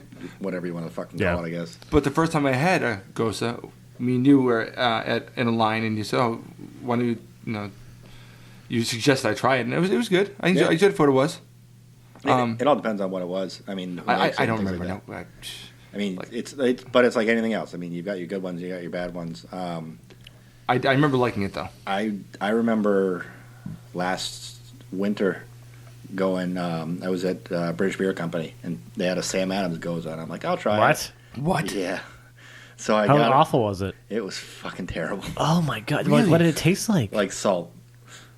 Oh, which I mean, I was actually just gonna say that it's probably like Goza is made with salt and coriander, so you're gonna expect that. I mean, it was brewed. The story of it is brewed back where they had like salt mines and things like that. So that's why things like that. But it fucking tasted like salt, and I was like, this is fucking terrible. But I had the other one I had the next time was Brian again, who did a lot of beer advocate trading, and he gave me one of the Westbrook. I don't know if you ever had like the Westbrook Ghost. Mm-hmm. They don't have it around here. No, it's very rare when I find a Ghost. Yeah. I only ever seen it at the beer fest. I get Night Shift, and then I had another one, and then I had one in North Carolina, but it was a Mel bought one in I'm like, why'd you buy a German beer? And the funny thing was, I turned around the back and it was imported by the Shelton brothers. Yeah, well, everything. Yeah, and I was like, you bought a imported Massachusetts beer? And she's like, well, I didn't know, and it looked good. And I was like, oh, let me look at it. And it was like a German Goes, but it was like a German cranberry Goes. And like we opened it, and like it tasted like you were drinking like a carbonated, sourish cranberry juice, and it was freaking delicious. Yeah, that sounds great. Yeah. But okay. But Find Goes is a very I don't you don't find you don't find them around. No. But that Westbrook Goes I had was freaking. They come in cans. Oh really? And, like Brian gave it to me. 12 ounce or 16? 12. Okay. So he gave it to me because he was like, this beer is fucking awful, and I opened it up and I tasted it and I was like, this beer is fucking delicious. I was like, you're a fucking idiot. This beer is fucking amazing. And he was like, get the fuck out of here. Well, you didn't like the Harborside though. Yeah, because it tastes like shit. Because it's made with oysters. Yeah. I think if you didn't know it was made with oysters, I'm wondering if you would like it. No, that one, had it yet? even that one's a little too salty, though. Yeah, because I got you a bottle of it. Oh, I think I had it at the tap room when we were there. Oh, right, yeah. And plus, a lot of times I feel like some people exaggerate the contents of their beers. I was open to try it. I didn't try it looking for oyster. I don't think I tasted oyster in the flavor anyway. It tasted briny, but not pleasantly briny. It was like. I don't know. A lot of those are kind of gimmicky, I think, too. I agree with you 100%. That's what I'm saying. You're like, oh, it was made with oysters, or but you can only taste the oysters. Yeah, it's like, oh, we made it with lobster. It's like, well, great, you fucking threw a lobster in there, and then you probably ate the lobster afterwards, which I would have done, and the lobster was probably fucking delicious. Yeah, exactly. But I'm not picking up any in this beer. Yeah, I feel like it's a gimmick, and I understand the process of fermentation and whatever, but. It just wasn't my thing, and I do know that I tried several at one of the beer fests. I think it was the second one we went to, which is I think the American Craft Brew Fest. I went, but I had a couple there. They're fine. Yeah, not my go-to. My go-to is always going to be IPAs and stuff. Of course, but I'm interested in trying them. I wasn't turned off except for by the fucking right. I'm wondering if it's more of an up-and-coming style because you are seeing a little bit more like than you normally would. Yeah, definitely sours you're seeing a lot more of too. So sours too, yeah, of course. But yeah, I don't even know if I have a favorite sour. Like if I had to pick, I think the only sour, like when I think of sour, is the one brand that pops in my head is always the Flanders. Well, Flanders I know is a style, right? But what's the Flanders Red? That's like one that's just literally called Flanders Red. Isn't it like Monk's Cafe? Oh, yep. It's Monk's Cafe. Yeah, it's Monk's Cafe. Yeah, and that's pretty. Or like fantastic. Rodenbach, Grand Cru, something like that. Yeah, right. Yep. I'm loving this one though, honestly. Yeah. No, what's the alcohol content of this one? 7.2. That's strong. Okay. Yep. It's weird because most sours are pretty. Depends on what you get. Like 4.5, 5. Depends. Yeah. Because a lot of the wicked weeds I have are. I'm probably gonna sit in the cellar for a while. Okay. And age, because. It's a pretty wide spectrum because you can see anything. I mean. Yeah, Berliner Weiss is a relatively low alcohol beer, but you go all the way up to like I think Russian River's Consecration is 10%. And is that a Berliner Weiss? No, that's just American sour. American sour, okay. What's the strongest Berliner Weiss that you know of? Oh God, they probably only come in at like 4, 4.5. Yeah, that's most I've seen is like 4.2. Yeah, they can't be. You know. I don't know. I do know that the one down at Night Shift was a 3.2, right? Yeah. Right. I still have a bottle I'm going to save for a little bit, but... I wasn't that impressed. It was okay. I liked it. I didn't hate it. I wasn't impressed. I mean, it's just not my thing, you know? I guess. If I'm down there, I went to Whirlpool and... Well, the Whirlpool is like... Is such a great beer for what it is, for the fact that it's a pale ale. I'm a one-trick pony. I love that Whirlpool. It's so good, man. If I'm going down there... Every time I've gone down there since, like the first few times we picked up whatever you were trying to pick up, and we got all those samples. But since I've been buying beer, I always end up leaving with a little bit of Whirlpool every time. Whirlpool is just it's low alcohol and it's super flavorful. Yeah, it's juicy. It's just so I don't know if I would say I like it better than Santilli, but like no, it's not as good as Santilli. But Santilli wasn't available till recently. Yeah. I can't wait to try the new Morph. Oh, by the way, I just killed off my last Santilli the other day. It was so delicious. How old was it? I think it was when we all went down. Oh, okay. So we should do that again. Yeah, it's good. I love Centilly, man. Centilly makes a good beer. Yeah. This Night Shift makes a good IPA. I found it by accident. I think Shane hit it on me. Really? Yeah, I saw a little bit of green. I was like, what the fuck is that? I may go tomorrow just to pick up Larry and I's Barrel Society, and I see that they still have on the Martzen, which I want to get a growler of, and they have a one hop Azaka. Interesting. So I may get that. The one hop beers, I feel like, is a little bit gimmicky too. No, the one hop Galaxy was really good.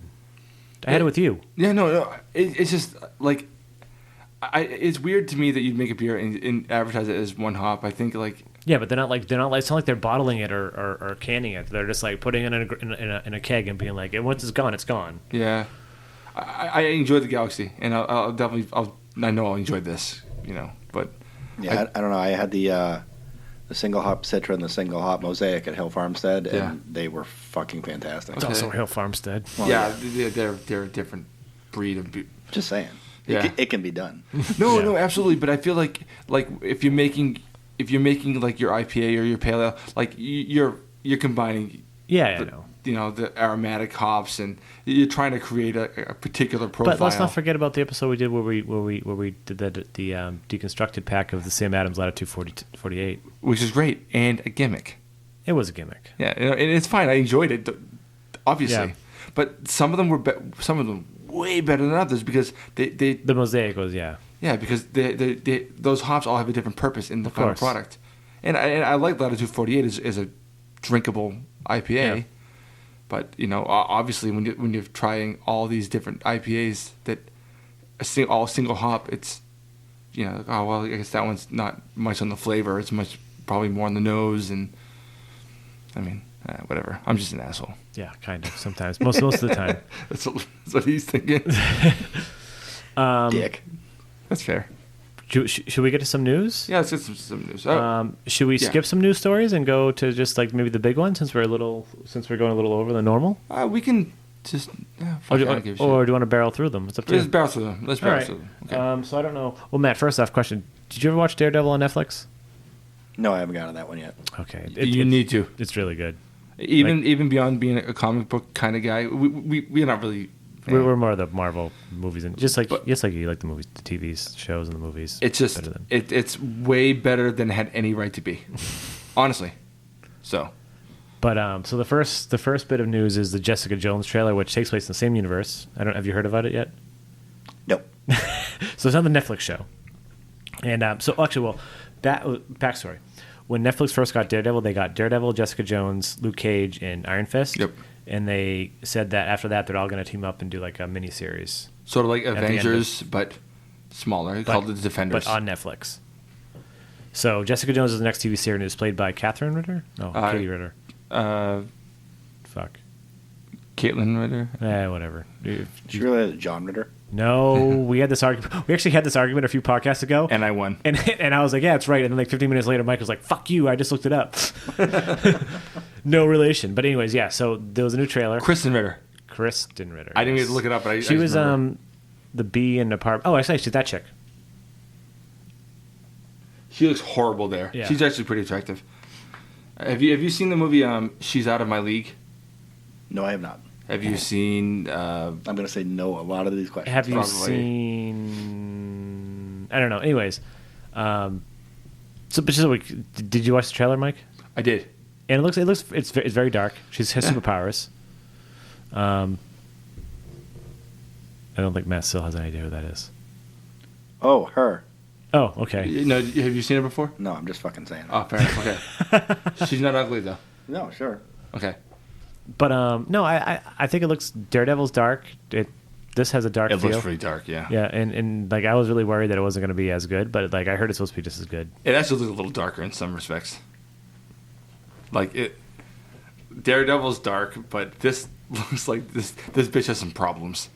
Yeah. Matt didn't have problems. Matt had a problem with Kingpin. Yeah, right, exactly. This girl looks like she has some personal problems. Yeah, drinking problems and like and now she has this like David Tennant like following her like in the shadows and shit. Yeah, David Tennant, based on what we've seen, which is mostly just like a shadow, essentially. You know, he's like the Purple Man or some shit, right?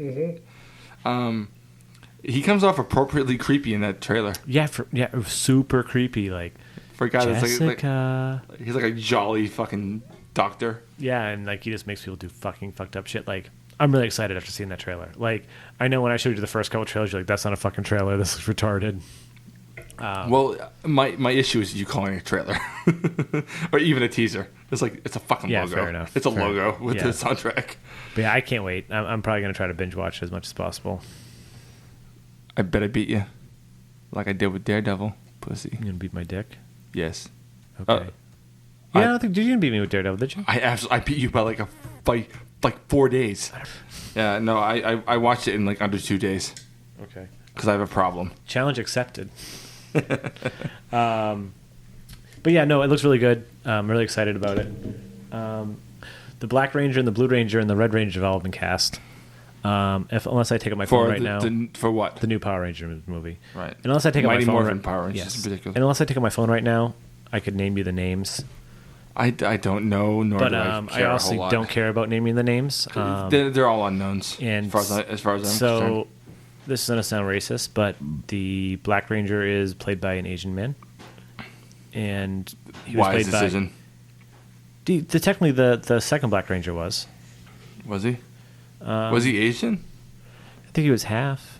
Not that it really matters. He was I guess. whitish. And then, because the original Black Ranger was black, which probably was really fucking racist. What about the Yellow Ranger? Well, they haven't cast her yet.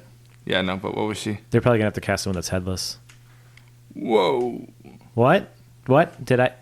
What? Oh, okay. The original Yellow Ranger was played by a Vietnamese woman. What was her name? Do you remember? No. But she was evolved. Trung something? Trang. Trung? I don't know. Either way, she passed away. I think I don't know, like a long time ago. Yeah. She was killed in a car crash where reportedly she was decapitated. What should we open next? Okay, Matt's already on a roll. Ooh, what's this? What's that called? This looks delicious. What's it called? Rock Art Brewery. I'm gonna go with Notch Hopper. I would agree. Double IPA. This was sitting next to the Heady Topper. And you kind of just grabbed it? So Brian and I just Have you opened it yet? I haven't. This is the first one I've had. So. Oh, sweet. Are you hoping that it got some of the Hetty's character to the can? Kind of Hetty kind of like had its way with it on the way in. There's been a few times like I showed up once to Shaun's. I think this is before we podcasting, and I never had Beer Republic at the time. And I saw the can, and for some reason I couldn't, or the bottle, whatever it was. Yeah, not. You're like, this looks interesting. Yeah, I was looking through this big rack and it was of like beer, Racer 5. and for some reason it was some sort of stout or something. Oh, is a stout? Yeah, I think so. Oh, it wasn't their IPA. Okay. But whatever it was, like I remember, I couldn't get the label. You couldn't stop ridiculous. looking at it. Yeah, I don't know why. There's no reason why. But I remember I just kept walking past it. And I was like, whatever. And I showed up, and he was like, "Oh, I've had these. These are really good." I was like, "Awesome." Yeah, Racer 5 makes, and they're back in Mass now. Their well is reopened. Awesome.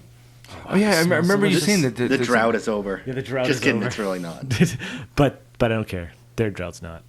So this smells. This smells amazing. This smells juicy. It does. Oh wow. I'm afraid to take a sip because I don't want to fucking be disappointed. Oh, the nose is amazing. That's really good. It's It's different. It's a different taste than you'd expect, but it's really good. That is way different than I expected, but it's really, really good. You're right. Okay. So the description is, according to the Surgeon General, women should not drink alcohol. Oh, that's the one. Yes. Enjoy, crush, recycle, repeat. Oh, Done. That's the This is good. Where's brewed it and made? canned by Rock Art Brewery LLC, Morrisville, Vermont. I never had Rock Art before. Has anyone had their beer before at all? I think I've had one or two. I'd have to Okay. look it up That's on Untappd. delicious. But That's delicious. Yeah, this is outstanding. This is Mike and I actually had a Vermont beer the other night, but not a Vermont IPA. Remember the Oktoberfest we had? that was excellent. Yeah, it was really good. I didn't It was Mm-hmm. put it Von on Untappd Haas, either. something like that. Von Trapp. Yeah, have you had it? I think I had it the other night at ProPig. Oktoberfest? Yes. Oh, okay. It was It good. was definitely on the menu. I know that. Yeah, we had it in bottles. It was good. I liked it. Yeah, I love And it. they actually toasted my check-in. Oh, no kidding. Yeah. I don't think I checked in. No. I have to. That's delicious. Yeah, I liked it a lot. I kind of wish we'd never got that brick red. Yeah, we ended up after we got that. Like, well, here's what happened. So the girls got a pitcher of sangria, and we were like, that always ends well. Yeah, and I was like, if the girls are getting sangria, why don't we just get a pitcher of beer? And then that was after we ordered the Oktoberfest. We're like, let's get a pitcher of brick red. It seemed like a good. We should have got a picture of the Hoppiness Union. Yeah. I definitely would have gone with Jack Abbey over that. But the problem is you don't get brick red that often. Yeah, it was fine for what it was. And yeah, I know. Yeah, I mean, but I've had Hoppiness Union even really recently, and I haven't had brick red in a few years. Right. But I mean, I guess there's a reason for that. Yeah, the brick red wasn't as good as I always remembered. But to quickly cover, finish what I said. Yep. So yeah, the Black Rangers cast. Blue Rangers. Did you ever watch Power Rangers, or were you too old? Yeah, I was too old for that. Yeah. But But now they're coming out with a new movie. I don't know if you heard, and they started casting them. They're all no-name actors. So the Blue Ranger's been cast too. Didn't one of the original Power Rangers kill somebody? Like you stabbed them with a sword or something? Different one. But yes, a Power Ranger did kill a roommate with a samurai sword a few years ago. Yeah, I heard about that. Yeah, that was pretty good. And I think he was actually, wasn't he attacked? Did he get his girlfriend attacked him or something like that? Yeah. No, it was he got acquitted, right? Yeah. No, his roommate. His roommate. Yeah, he got acquitted. Yeah, he didn't get in any trouble for it. Well, I think. And he killed the guy. I'm pretty sure he got away with it. He's dead for sure. Yeah. That does weirdly remind me of something way off topic, but that dude who played Random Task in Austin Powers, dude, that guy's fucking. He got convicted. He got arrested for some bullshit, and they found out he was involved in some fucking gangland rape back in '91, and he was convicted and screwed over hard. It was not screwed over. He screwed himself over, and then a month later, he stabbed his fucking his cellmate to death. That fucking guy's in jail for life. This guy is top of the world, starring Austin Powers, and now he's in jail for the rest of his life, like a big retard. Anyways, back to this fucking movie. Wow, yeah. So the Power Ranger movies, I guess the last person to be cast is the Yellow Ranger, and then also either the Green or the White Ranger. Seeing how they go with it. I don't think they're doing it. And as you said earlier, I was actually writing these up there, and Mike's like, I don't pay attention to them because I don't believe this is official news. And I was like, no, Mike, it's on the official Twitter account. And he's like, no, I don't believe that the movie's actually going to get fucking made. And I'm like, that's probably a true story. Yes, I remember a couple years ago I saw Liam Neeson's playing Zordon. I'm like, who the fuck believes this shit? Liam Neeson at this point, if they actually cast him as Zordon, I wouldn't doubt it, considering he's done all the Taken movies, and now he's doing another movie that's pretty much the same thing. Someone gets kidnapped and he goes after him. It's something about the tombstones or something. Yeah, whatever. Whatever, yeah. Liam Neeson's career right now has been interesting. He's doing the Eddie Murphy. Yeah, whatever. Fuck it. Yeah, the Sam Jackson. No, yeah. Fucking sign into anything. Screw it. Okay, this is the biggest piece of news, and the last piece of news. The new Star Wars trailer was fucking ridiculous. Have you seen this, Matt? I saw it last night. What was your opinion? I really liked it. All the other trailers were just pretty great and teasers just like that. This was oh, okay, so it is going to be fantastic. This is the first real cinematic no bullshit trailer, not instead of the I feel like the others were more or less teasers, even if one of them was a little bit long. Yeah, I think I was listening like I said, one of your last podcasts, and I think you guys were talking about the new Star Wars as well in that. Yep, probably. And you said no girl ever watches Star Wars, right? No, we were talking about our girlfriends watching it. My girlfriend liked them. Okay. Carrie didn't. Carrie did not. I know Avery loves it. So yeah, my daughter is probably the biggest Star Wars fan you've ever seen. I'll give her a high five next time I see her. Yep. It was all on me. So this is a lesson for you. Just start them young. I have start them young on the trilogy. I actually sat down with Kaylee the other day and watched A New Hope. Yeah, I don't think she comprehended any of it. She's not gonna. Really? About 3 is the time to start doing it. 3, almost 4 is when to start really doing it. I got her hooked on them, and she was typical little girl, saying "Let It Go" and watch Frozen 10 billion times a day. And then a year ago, she just went all full Star Wars mode. And anytime she just watches any movie. She even kind of likes some of the prequels. Yeah, the prequels, which some of the prequels have decent parts. Sean, you always defend them. Some of them have decent parts. Yeah, you're wrong. Decent parts. No. Yeah, I mean, episode 3 wasn't bad. Well, episode 3 was bad. Episode 3, in comparison to Episode 1 and 2, was not bad. Yeah, Yeah, and right. that's what my scale is, right? In comparison. So yeah, but she started watching it. She's watched like all the cartoon ones, like the Clone Wars. I tried doing that. I can't do it. Yeah, and I don't mind cartoons. She'll watch everything. There's some YouTube channel with some like geeky freaking teenage kid who just does like top 10 list of like top 10 friggin' droids, top 10 spaceships. She'll just sit on the iPad and just watch that, and and she just can't get enough Star Wars. So she's like super, and like even she was watching the trailer last night, and it said like this Christmas. She's like, why does it say this Christmas if it comes out December 17th? And I was just like, how old is she? You smart. She's 7. Jesus. Yeah. So the kid is like more obsessed with Star Wars, and I love I watched the shit out of those movies when I was a kid. Of course. She's watched way more Star Wars than I even have. She probably knows more than you now because since she's watching the cartoons. Yeah, and she's watching she goes like on YouTube and watches like all the behind the scenes shit and like. Does she have peanut Han and Rita? She probably does. Next time when you get maybe not when you get she's probably in bed. Next time we have his daughter on the podcast. Yeah. Avery. Never. Avery, who shot first? So yeah, no, I mean, yeah, the trailer looked excellent. So here's my question that I guess the internet has been asking: where the fuck is Luke? So I think 2005, Jon Favreau had a show called Dinner for Five. I've seen it. And Mark Hamill and J.J. Abrams were both on it. Okay. And they both had a discussion together. If Luke Skywalker went dark, what would happen? And they both had a discussion have you ever seen Dinner for Five? I have not. It's a cool basically show. Jon Favreau did like a show. It was basically like a podcast, but like he did it was like independent show where he got like a bunch of actors and directors and sat them down for dinner, and they all just had a discussion and drank and stuff like that. But yeah, I guess J.J. Abrams and Mark Hamill discussed that he was dark. So, but the rumors I'm hearing is that Luke is still like he's not dark. He's just I heard that he's supposed to be super powerful, and he's locked himself away on an island. So he's Yoda. In a sense, yes. Where he doesn't want it because he feels like if he gets corrupted or something like that, he could destroy the universe or the world because he's that powerful now. There's a leaked picture of him where he looked more or less like Obi-Wan, you know? Yeah. So. Well, and he's obviously filming Episode 8. But you also see the hand that's reaching out to R2. I mean, that's obviously him. So. Yes. Yeah. And he's filming Episode 8, which is he's already in He's still alive? Yeah, he's still alive. He showed up in a pub drunk and started taking pictures with fans. I heard a weird Could you rumor. imagine just being in a pub drinking and be like, oh my God, it's like fucking Skywalker. Yeah. Did you see a picture of him a couple years ago where they showed him like digging through trash, finding spent cigarette butts? No. It was fucking weird. No. Yeah, it was weird. I'm sure that he got that call.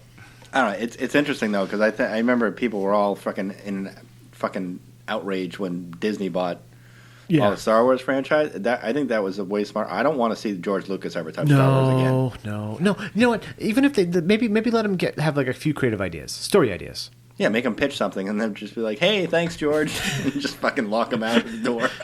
Yeah, I know he was disappointed. He's like, "Let's bring back Jar Jar." When he sold the franchise, he also sold them ideas on where he wanted to go, and he's disappointed that they didn't take any of his ideas. He's like, thanks, go fuck yourself. Yeah, we saw episodes 1, 2, and 3. Yeah, but he also said that he hasn't watched any of the trailers. He said that he wants to wait and watch it in the theater by himself. And he's probably bathing in money. That's why. Yeah, fuck yeah. Universally, I mean, generally recognized that Empire is the best of the films. Right. Yep. And if you watch the best first sequel too, right next to Godfather Part 2, maybe. Godfather Part 2. Yeah. But if you watch all three of them, by far, like as a kid, I don't notice them, but as an adult, like the dialogue is so much better in the second one. Like the story is so strong. He didn't fucking direct it. Right. Yeah. It's the second he one. Didn't have his grubby mitts on it. The second one. It's like, thank you for like the universe and the story and the characters and stuff, Mr. Lucas. But could you just step the fuck back? We'll give you a producer credit. Yeah. Can you let the storytellers do the job? But even the first one is problematic. The second film is pretty fucking awesome, and that's the one he had the least control of. And it makes you think, like, I think he had a really good fucking vision. Lucky idea. Yeah. Oh yeah, that too. Yeah. And I even though I still like Jedi's probably the weakest of the original three. Yeah. But I still love it. Don't get me wrong. I agree. But the second one I think is the clear cut superior film. Even though as a kid I loved the Ewoks and shit. When I was dumb. Of course. And when I remember people like, oh, Empire's the best one. I'm like, that's the worst one. Now I'm like, it was the best. Empire's amazing. Yeah, it's amazing, and it is the best one because George Lucas probably had the least control of it, in my opinion. True story. Yeah. Sorry, that was a long way to go around me being a moron. Yeah, I mean, never has one guy capitalized so much off one idea. Yeah. I mean, not just the whole Star Wars franchise, right? But I mean, he came up with Industrial Light and Magic, which became like the biggest special effects company in Hollywood, and did special almost effects by for, like, default because and made millions and hundreds of millions of dollars just off of that. Yeah, I mean, going back to even the first Star Wars, if you see all the ideas he originally had, all bad ideas. Yeah, not great. not great. What ended up on screen is thankfully probably the reason why it ended up that way is because it was cheaper in some respects. But man, blind luck that first movie worked, because all those ideas, and when he talks about them like they were good ideas, I'm like, oh my god, George, you're a moron. Well, none of that. I mean, Fox wasn't they close to just shutting it down because he was so over budget? Yeah. Yeah. But he was talking about, originally it was like Luke Starkiller. I think he was a little person. Yeah. Because you can't say midget anymore, apparently. I'm still saying it. But like when you watch those documentaries about the first film, like Jesus, man. Thankfully that film worked because it was so close to not working at all. Yep. And and I hate that he talks about it as if he had like those first three films all in mind. It's bullshit. He had no fucking idea where he was going. He did not have Darth Vader as Skywalker's father. It thankfully worked out in the second film, but there's no way that was worked out. That's all fucking horseshit. And if he talks about, like, he said, oh, I had the prequels planned. Like, I know he talked about after Jedi that he wanted to do the prequels to see how Vader became Vader. Yeah. But there's no fucking way that that's what his idea was. No, and after that, it just became a total cash grab. Like, they're like, of course. Oh, we're just, you know what we're going to do? We're going to put new special effects in it and re-release all the movies. And then you know what we're going to do? We're going to make the friggin' prequels. And then you know what we're going to do? We're going to just superimpose, like, friggin' Hayden Christensen at the end. It was like... Which made no sense. Fuck off, really? It made no sense to do that. Yeah.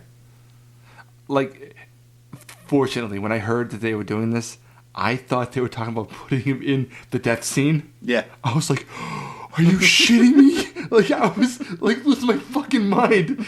Because George Lucas, if he could physically do it, he would have done it. Yeah. Thankfully, that wasn't possible. But, man, why would he put that in there? Yeah, I mean, it was just like, oh, but these were... Because you know what he's doing? He's looking at for, like, the younger generation, like people like my daughter, who now watch it. And she, obviously, there was no way in hell she was seeing it 1 to 6. She saw it 4 to 6 and then 1 to 3. But yeah, 4 to 3. Or 1 to 3, yeah. Numbers, man. But yeah, I mean, she saw it that way. But it's probably just for, like, you know, to be like, oh, for the people who've never seen it, like, they can now watch and be like, oh yeah, that's him now. I remember him from episode fucking 2 or whatever. And there's so many people that, like, I mean, if you've ever, I mean, how old are you, Matt? I'm 38. Okay, so the first Star Wars came out in 1977, right? Yeah. Now, like, if you ever owned like the first like VHS set, like I used to own. Oh boy, are we getting to special edition talks now? No, sort of.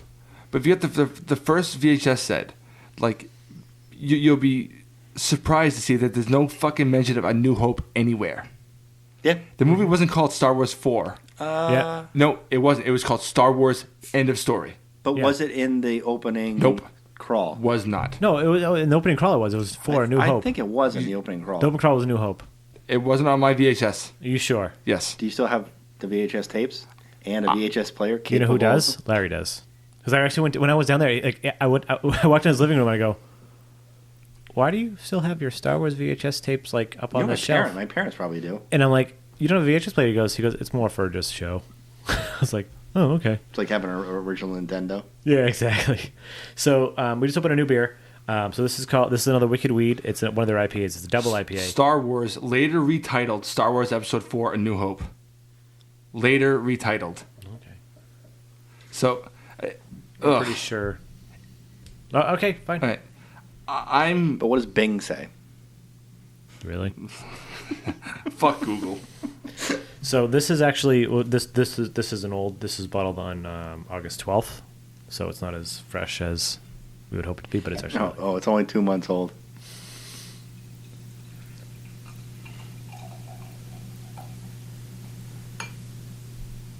I'm curious to actually want to go back and see like an old VHS and. So do you have the Blu-rays? The Blu-ray set? No, I don't have the Blu-ray set. I ripped whatever I got off of Netflix a couple of years ago. Oh, okay. And that's the cheesy one that has the special superimposed. So if you buy the so the cool thing is obviously the Blu-rays are only special edition, but then remember when they first released like the DVD set, it was all the special stuff. Then they released another one after, which was they had 2 discs. They had the remastered special edition version, and they included a second disc of the uncut, like theatrical cut, but it was like not remastered. It was just like, shit quality. Yeah, again, another fucking cash grab. Yeah, this is a lot more juicier. Did you try it yet, Mike? No, sorry. We'll get back to Star Wars sometime. Yeah, again, like I said, this is the Freak of Nature by Wicked Weed. It's their double IPA. This is excellent too. God. You think so? I like it. You don't like it? I had it in San Francisco when Larry brought it a couple months ago, and it was fresher. And now it's like, I think it's like a malt bomb. But then again, it's definitely malty. It's a little bit bitter up front. Mm-hmm. Still pretty good. But but it's... You can tell it's definitely a few months old. Just for the sake of argument. Okay. We're putting on the... So this is the original? Yes. The original crawl? Yes. Okay. Oh, shit, you're All right. right, fuck. So why does that look so good, though? I pulled it off of fucking YouTube. Right. But if that's supposed to be the original crawl? They probably pulled off the original RIP DVD. It looks really No, too probably good. it's like a rip VHS at this point. But, yeah. Or Laserdisc. Oh, yeah, Laserdisc. Yeah, good point. Okay, fair enough. It's probably Laserdisc RIP. I remember the first time someone called it A New Hope, I had no idea what the fuck they were talking about. So was it always called A New Hope, though? Did he always name it that? They retitled, when he came with the Empire Strikes Back, he called it Episode 5. It was called Empire Strikes Back Episode 5, whatever. And then so he never called it Episode 4 in the beginning, huh? No. It was later retitled as Episode 4. This is the way it originally came out. Interesting. It wasn't called A New Hope until way later. Okay. But he's a little bit older than us, but he's more or less from the generation after. So he would have received the same shit we got, Yeah. I remember seeing Return of the Jedi in the theater. I think I was 5 or 6. That's been awesome. I was was 83. That's when I was born. I was born in 84. I was born. I remember waiting in line and seeing the special editions when they got released, for sure. I remember seeing Jurassic Park. Bitch. That's the first movie I specifically remember seeing in the theater. I know I saw other movies, but that's the one that... Yeah, Batman Returns was my first. I saw that for sure, first time on VHS. That's a fact. I remember seeing Gremlins and being scared as fuck. Whoa. Again, that sounds about right. I remember seeing that on VHS and being scared as fuck. Right. All right. I mean... Yeah, I don't know. Star Wars, I'm really excited to see. I need to buy tickets soon. Yeah, so you guys didn't buy tickets already? No, did you buy tickets already? No, because I was in Canada. Oh, well, let's talk about the trailer really quickly. Let's get through all the parts of the trailer. I mean, just in general. Predictably, they had a quick quarter of a second shot of Carrie Fisher, and she looked like a smashed ass. True story. And you notice she was only hugging Han Solo? And the hug looked like it was like a hug oh, I haven't seen you in so long. Not oh, you're safe. I wonder if they got divorced. They probably got divorced. He'd probably you let yourself go. I need to find myself another princess. Yeah, Han never seemed like the marrying type. No. You know what I'm saying? No. I mean, Han was. And I think like the cool thing was him doing the voiceover, like explaining like the Jedi's are like for him being such the skeptic and being like complete like prick the whole time, and now he's like, it's fucking true. Like there are Jedi's and shit like that. It's like that was badass. Yeah. Like and I even liked like the trailer that they actually showed the newer characters doing stuff other than just like quick shots. Like it makes you like there's a world, like you're actually seeing like the world, like more than just the quick shots of like the nostalgic parts. You know what I mean? So I think the thing is that you probably assume that just based off the whole plot line that Leia and Han just went out and got married and had a kid, and that kid's somehow a Jedi. Yeah. Whereas that's probably not what happened. No, but I think that's what happened in the comics, and that's what people are. So that happened in the expanded universe. Expanded universe. But Disney basically said the expanded universe is thrown out the window. They can keep whatever they want and use whatever they want. But it's like alternate universe. Everything coming out now is canon. Yeah. I wouldn't doubt if they're not together at all. Yeah. And it would make sense. It would make sense. Now, based on my perverse bullshit earlier, Harrison Ford is 73. Mm-hmm. Carrie Fisher is, I think she's 59 going on 89. True story. I was actually just going to say, I guarantee you, if, as you put it, if Carrie Fisher didn't look like Smash Face, they probably would have kept going with the Han and Leia together storyline. I think they still will. I heard that like when they first announced this whole thing, and they announced that like they put it through boot they were camp. bringing back. They put Luke through boot camp too. Yeah, and they sent Hamill. like 50 trainers to her house and was just like, do fucking stuff. And they're like, we didn't have to for Harrison Ford because he's still. Yeah, I mean Harrison Ford still has a career. Those other two are just like Mark Hamill's like, I'm just doing voiceovers for comics and shit. So why do I need to keep in shape? Exactly. And he still doesn't look like he looks. I would say Carrie Fisher looks better, like physically, maybe. I disagree. Skinnier. Mark Hamill still looks a little chunky. Yeah, but there's probably a lot of makeup. If they better not have Leia in the fucking buns.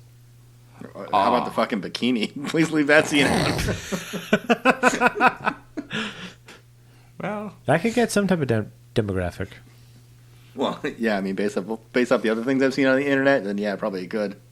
Yeah, I feel it's just that, I mean, like, Carrie Fisher was nothing but a fucking problem for 30 years, and the fact that she survived.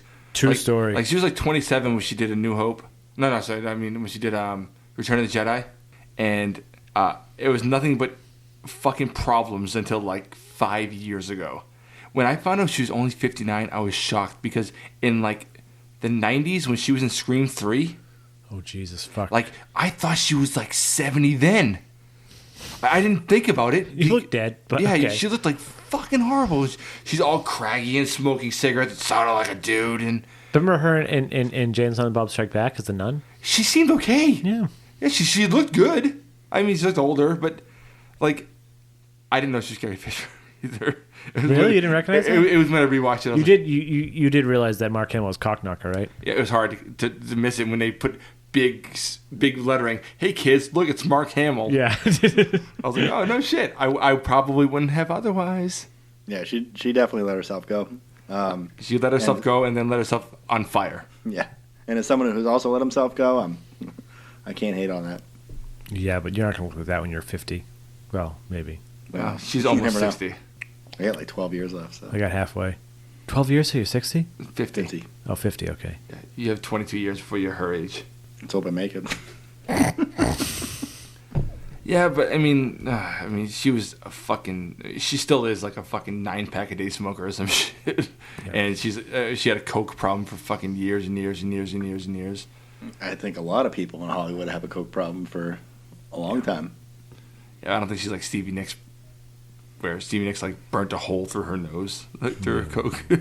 But like, I'm pretty sure it's got to be so weird. Like, I'm sure J.J. Abrams are like, hey, we got to bring back. I wonder who it was that was like, we got to bring him back. Obviously, everyone said they got to bring him back. Right? I imagine it was J.J. J.J. was probably like, well, yeah. But the studio was probably like, have you seen them in the press?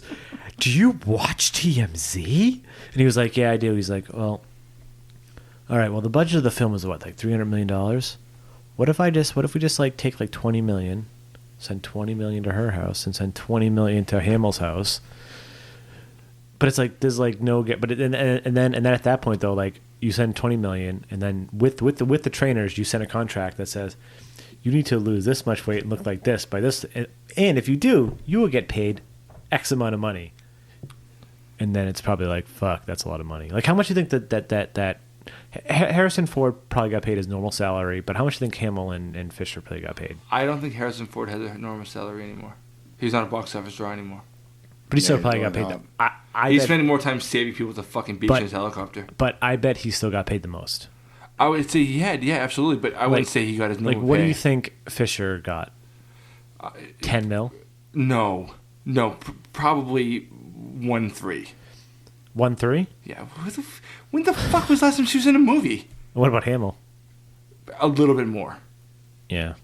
You know, he's doing voiceover work. He has a steady career, but I mean, he's not like no one's gonna go to see a movie. He has a steady voiceover career, yeah. Yeah, like Mark Hamill. I can't wait to see his new movie. He does he was doing sci-fi movies a couple years ago. I know.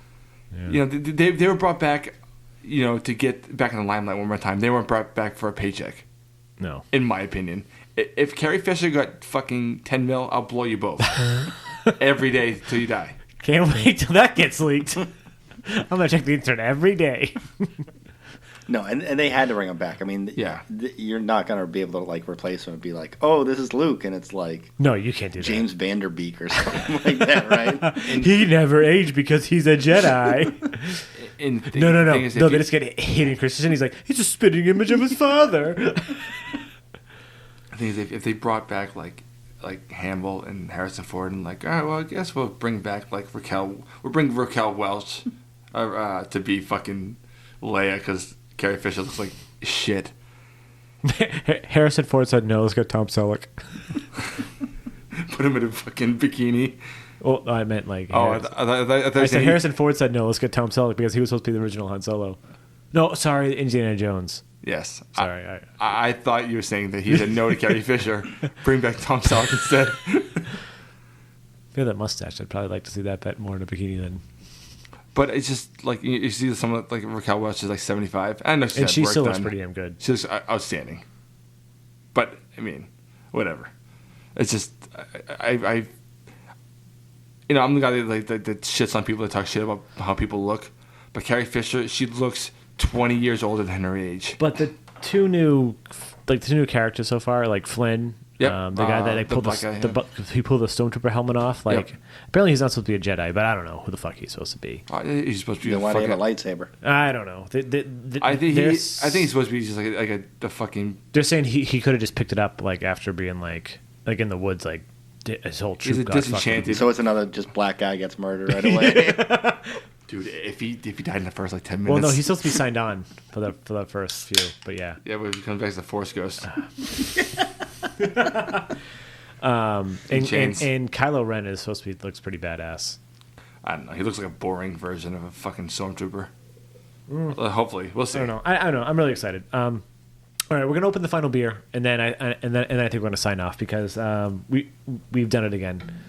Whenever we can't control it. No, whenever we have new guests, it's always we always go over. But you know what? Because it's always we have so much fun. It's like new. It breathes new light into the podcast. We're at like what 2 minutes 11 minutes, 2 hours 11 minutes. Holy shit! We haven't done Sip of Sunshine yet either. So maybe we can stretch it out, make a 3-parter. Oh! We can still hang out afterwards because okay. Yeah, we can keep drinking. Yeah, we can put something on there and we'll do whatever. But So I'm enjoying this one, so I've been sipping exclusively. I'll work on it. Oh, wow, this smells delicious. What is this? So right, this is what you had the other night, right? This is another one from Vermont. Oh, I just noticed that the both beers. This harks back to the original beer we had, the Light in the Window. Yeah, so we're opening and closing the show with Burlington Beer Company. So this one is called "It's Complicated Being a Wizard." That's a complicated title. Yep. Smells juicy as fuck. Pretty cool can. 7.5% double IPA, again from Vermont. I had this one last night. I really liked it. It smells delicious. I was pretty impressed. I like how they actually have the store temp, like what you should. I'm gonna bring back something I said earlier where I talked about like I enjoy West Coast and East Coast for different reasons. Yep. I do feel like Wow. West Coast is the side that's no, sorry. I mean, East Coast is pushing the envelope. Yeah. Yeah, because And West Coast, I like them for what they are, but it seems like East Coast they're doing like different things. yeah, you know? I wouldn't even consider Pliny even like a West Coast IPA at this point. We actually talked about that briefly It's earlier. very just IPA-ish, right? It's like Well, because I said earlier, you were, I think, rinsing out the glasses. I said basically that it wasn't what I would consider a typical West Coast. yeah. And he said, well, it was the first double IPA.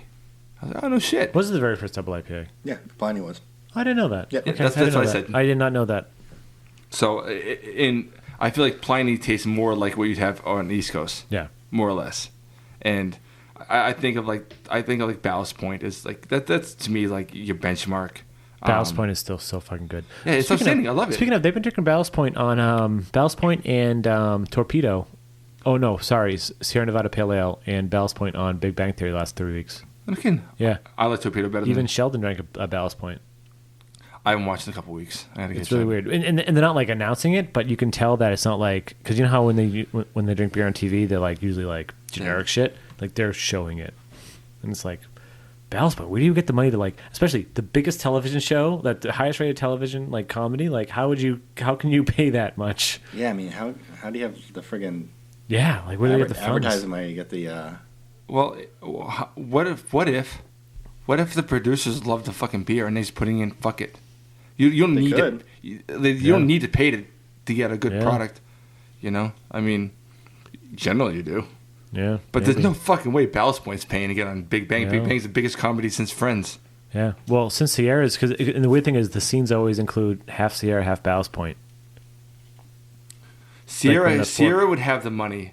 I'm wondering. They're I'm wondering if they're Sierra the second biggest craft brewery in the country. Watch, we're gonna see in a couple weeks. Sierra Nevada Boston buys. Beer Company's number one. Right, yeah. and then Sierra's number 2. Sierra's number 2. Yeah. Right. We're That's gonna what see I'm saying. like Sierra buys Ballast Point. We're like, oh, that makes sense now.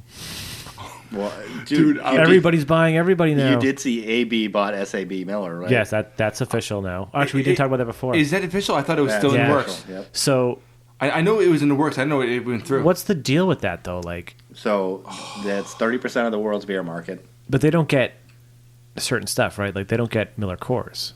No, so yeah, so they're gonna run into regulatory stuff in different countries. The U.S. obviously being one of them because the Department of Justice would look at that and be like, "Go fuck yourself." Yeah, of course. Coors Miller is owned by SAB and also Molson. Yep. Yeah, but that's So- been a while though. So what they're probably going to do is sell Coors Miller to Molson. So then that way, AB doesn't have a controlling interest in the United States. They're also going to run into regulatory stuff in China, and they'll probably. What do they just have in spin that. China? China's actually the largest beer market in the world. Makes sense because there's Yeah. billions of them. There's a couple companies that they own that they might run into regulatory stuff, so they might have to just spin it off into other stuff. But at the end of the day, they have 30% of the world's beer market. And they keep buying craft beers too. I mean, they bought. I mean, obviously Goose Island was years ago. Red but, Hook. No, Red Hook's separate. Red Hook is Craft Beer Alliance. Yeah. Oh, I thought InBev owned them. No, they're a partner. So it's like them. Yeah, they have a bunch of people that like they're all holding hands. So- Yeah, but they're all it's like, separate. It's like them and Red Hook and Kona. So Red Hook will Yeah. still brew When's Goose last time- Island though. When's the last time you went to Red Hook Brewery? Never. I went up there recently, and you can get all sorts of breweries that aren't Red Hook up there. Yeah, but they it's that brew big Goose Island up alliance. there though. Yeah. Yeah, I think that's like a separate kind Yeah, of I deal. mean they'll brew like 312 and like probably the IPA. Mm-hmm. But I mean they bought Elysian in Seattle. They bought 10 Barrel. They just bought Oh. the fuck was it? They're out of LA. Golden Road. So they're buying lots more craft. And the whole thing is like they know they're losing market share to craft beer. Of course. So it's like how are they going to combat it? Are they just going to be like we're just giant? Or are they going to try and buy up the little ones and say this is our brand, or are they just going to try and just grow the macro brand and can't just do crush that. everybody? This is like There's no way that this they is could a buy these global craft Walmart. brands and like go like Budweiser, like No, so I mean the theory on buying the craft breweries is that you can actually price out the competition at some point because you're under the AB umbrella. So all your costs are just much cheaper, right? You get your grains cheaper. In theory. No, definitely. It's no, you not, definitely get your, yeah, you definitely get your grain is way cheaper because you're buying it way more in bulk. You're on the hop contracts that are way bigger. Think of how much bottles you get. You buy bottles. I would agree on bottles, but I would imagine these companies are left kind of to run themselves. That, like, I don't think that they're... Oh, no, run themselves probably, but they're probably still getting a lot cheaper, like... Yeah, and then AB can use them to push out the other craft beer. Right? Yeah. Just like I told you, like, remember what I was saying about the Goose Island brew pubs? Yeah. So they're, like, still independent, but they can still utilize all their distribution channels and shit. Yeah, and the other problem is that AB is also bought... So, there's obviously a 3-tier model within the United States. There's the brewery, the distributors, yeah, of course, and whoever sells it, right? So AB is also buying distributors, which now the Department of Justice... Which I heard is really fucked up. Because the Department of Justice is looking at it, because basically they're saying they're buying distributors, and those distributors are refusing to carry any of those other brands. Right. And then that's the point where, like, that is illegal. Which makes no sense. I don't know how they even allowed that to happen. Because, I know they want to push their own product, but, like, profit's profit. I don't know. Whatever. Yeah. Well, yeah, but you can push your own product a lot easier if the distributor is pushing... It's fine say to you push go to your product, but to refuse, it's like if you're gonna get money out of some other fucking now, shit. Now, is it really refusal, or is it just like pushing another product? Because I don't know if refusal sounds like a little. No, it's like, yeah, they're just pushing their own stuff. It's like, hey, you want some craft beer? Cool, buy some Goose Island. Right, but I can see them going to a store and like going like, hey, drink this, and then like one of the store owners goes, hey, I know you distribute Ballast Point, right? And they're like, well, yeah, we do, but if you buy more Goose Island, we'll give it to you for this price. I think both are still legal, though. That is illegal. Yeah. Yeah, because then there was also the whole thing in Mass recently with the whole pay-to-play thing, where bars were... Right, yeah, that's so fucked up. What was that? So basically... We talked about that. So basically bars were... basically, like, distributors were coming in and being like, hey, we'll give you, like, free kegs of stuff if you give us draft lines. Or things like that, or they were giving them kickbacks, and that is absolutely illegal. Yeah, like kickbacks are illegal, but I don't think giving you draft lines is illegal. Like Pretty Things was complaining about it. So the way it came up is Dan, what's his name from Pretty Things? Yeah, I don't know the guy who owns Pretty Things. He went off on a freaking like Twitter rant at like 2:00 in the morning one night about like how bullshit pay to play was, and he was like, "Look at this bar, and this bar. How come you think they don't serve any of our beers? It's because this system's unjust." And he brought it up, and he pissed off the owners of like a lot of different bars, who basically went back after him. But then the Mass Alcohol Control Bureau went and looked at it, and they were like, "Yeah, this is," and they just it was like craft beer. One of the distributors, they fined him a boatload of money. The thing is, you'll never be able to combat that, because to control that would be almost impossible. Yep. Yeah, it's like... And at the end of the day... It's like he said, she said. But also at the all end he did was fuck himself. Yeah, and at the end of the day, all they're going to get is a fine, which they can afford to pay. Yeah. I mean, I knew someone that owned a bar, honestly, half a block from where we were the other night. Oh, and it was so expensive to run something like that in Boston. If people give me free kegs, like it'd be retarded not to accept it. Yeah, I can imagine. Like, the liquor license in Boston even for sure yearly is ridiculous. People are competing to get those licenses. Yep, that's crazy. There's only so many of them to go around. That's why. Yeah. They only have a finite number. Yeah, which is stupid. Yeah, money's money. It's a shame. It's an archaic law, and it's a dumb one. I mean, that's why it's better, and that's why you're seeing more. I mean, bar-wise, it's a different story, but that's why you're seeing more of the smaller breweries like really succeed and really not be able to keep up with demand, like Trillium, Treehouse. They can't keep up at all. No, that's why you don't see them that far out. They don't. Neither one of those really distributes anywhere outside their brewery. Nope. No. I mean, I think maybe they release some kegs to some local bars and stuff sometimes, but Redstone still gets some B-Hoppy. Well, we're talking about Wormtown, but like not. Yeah, really but every time I go there, I find it. But Wormtown they just moved into a new brewery and they did a pretty big expansion. I mean, and Treehouse did a big expansion, but they're still only on. Oh yeah, Treehouse you can never. Treehouse is and obviously Trillium's building the new 30-barrel brewery. They're not done yet, but I mean, that's probably still at least a year out anyways. No, but I remember even before, like, at least it was Wormtown, where you were still able to get Bee Hoppy kegs from Redstone if you really wanted it. Yeah. But yeah, Trillium is.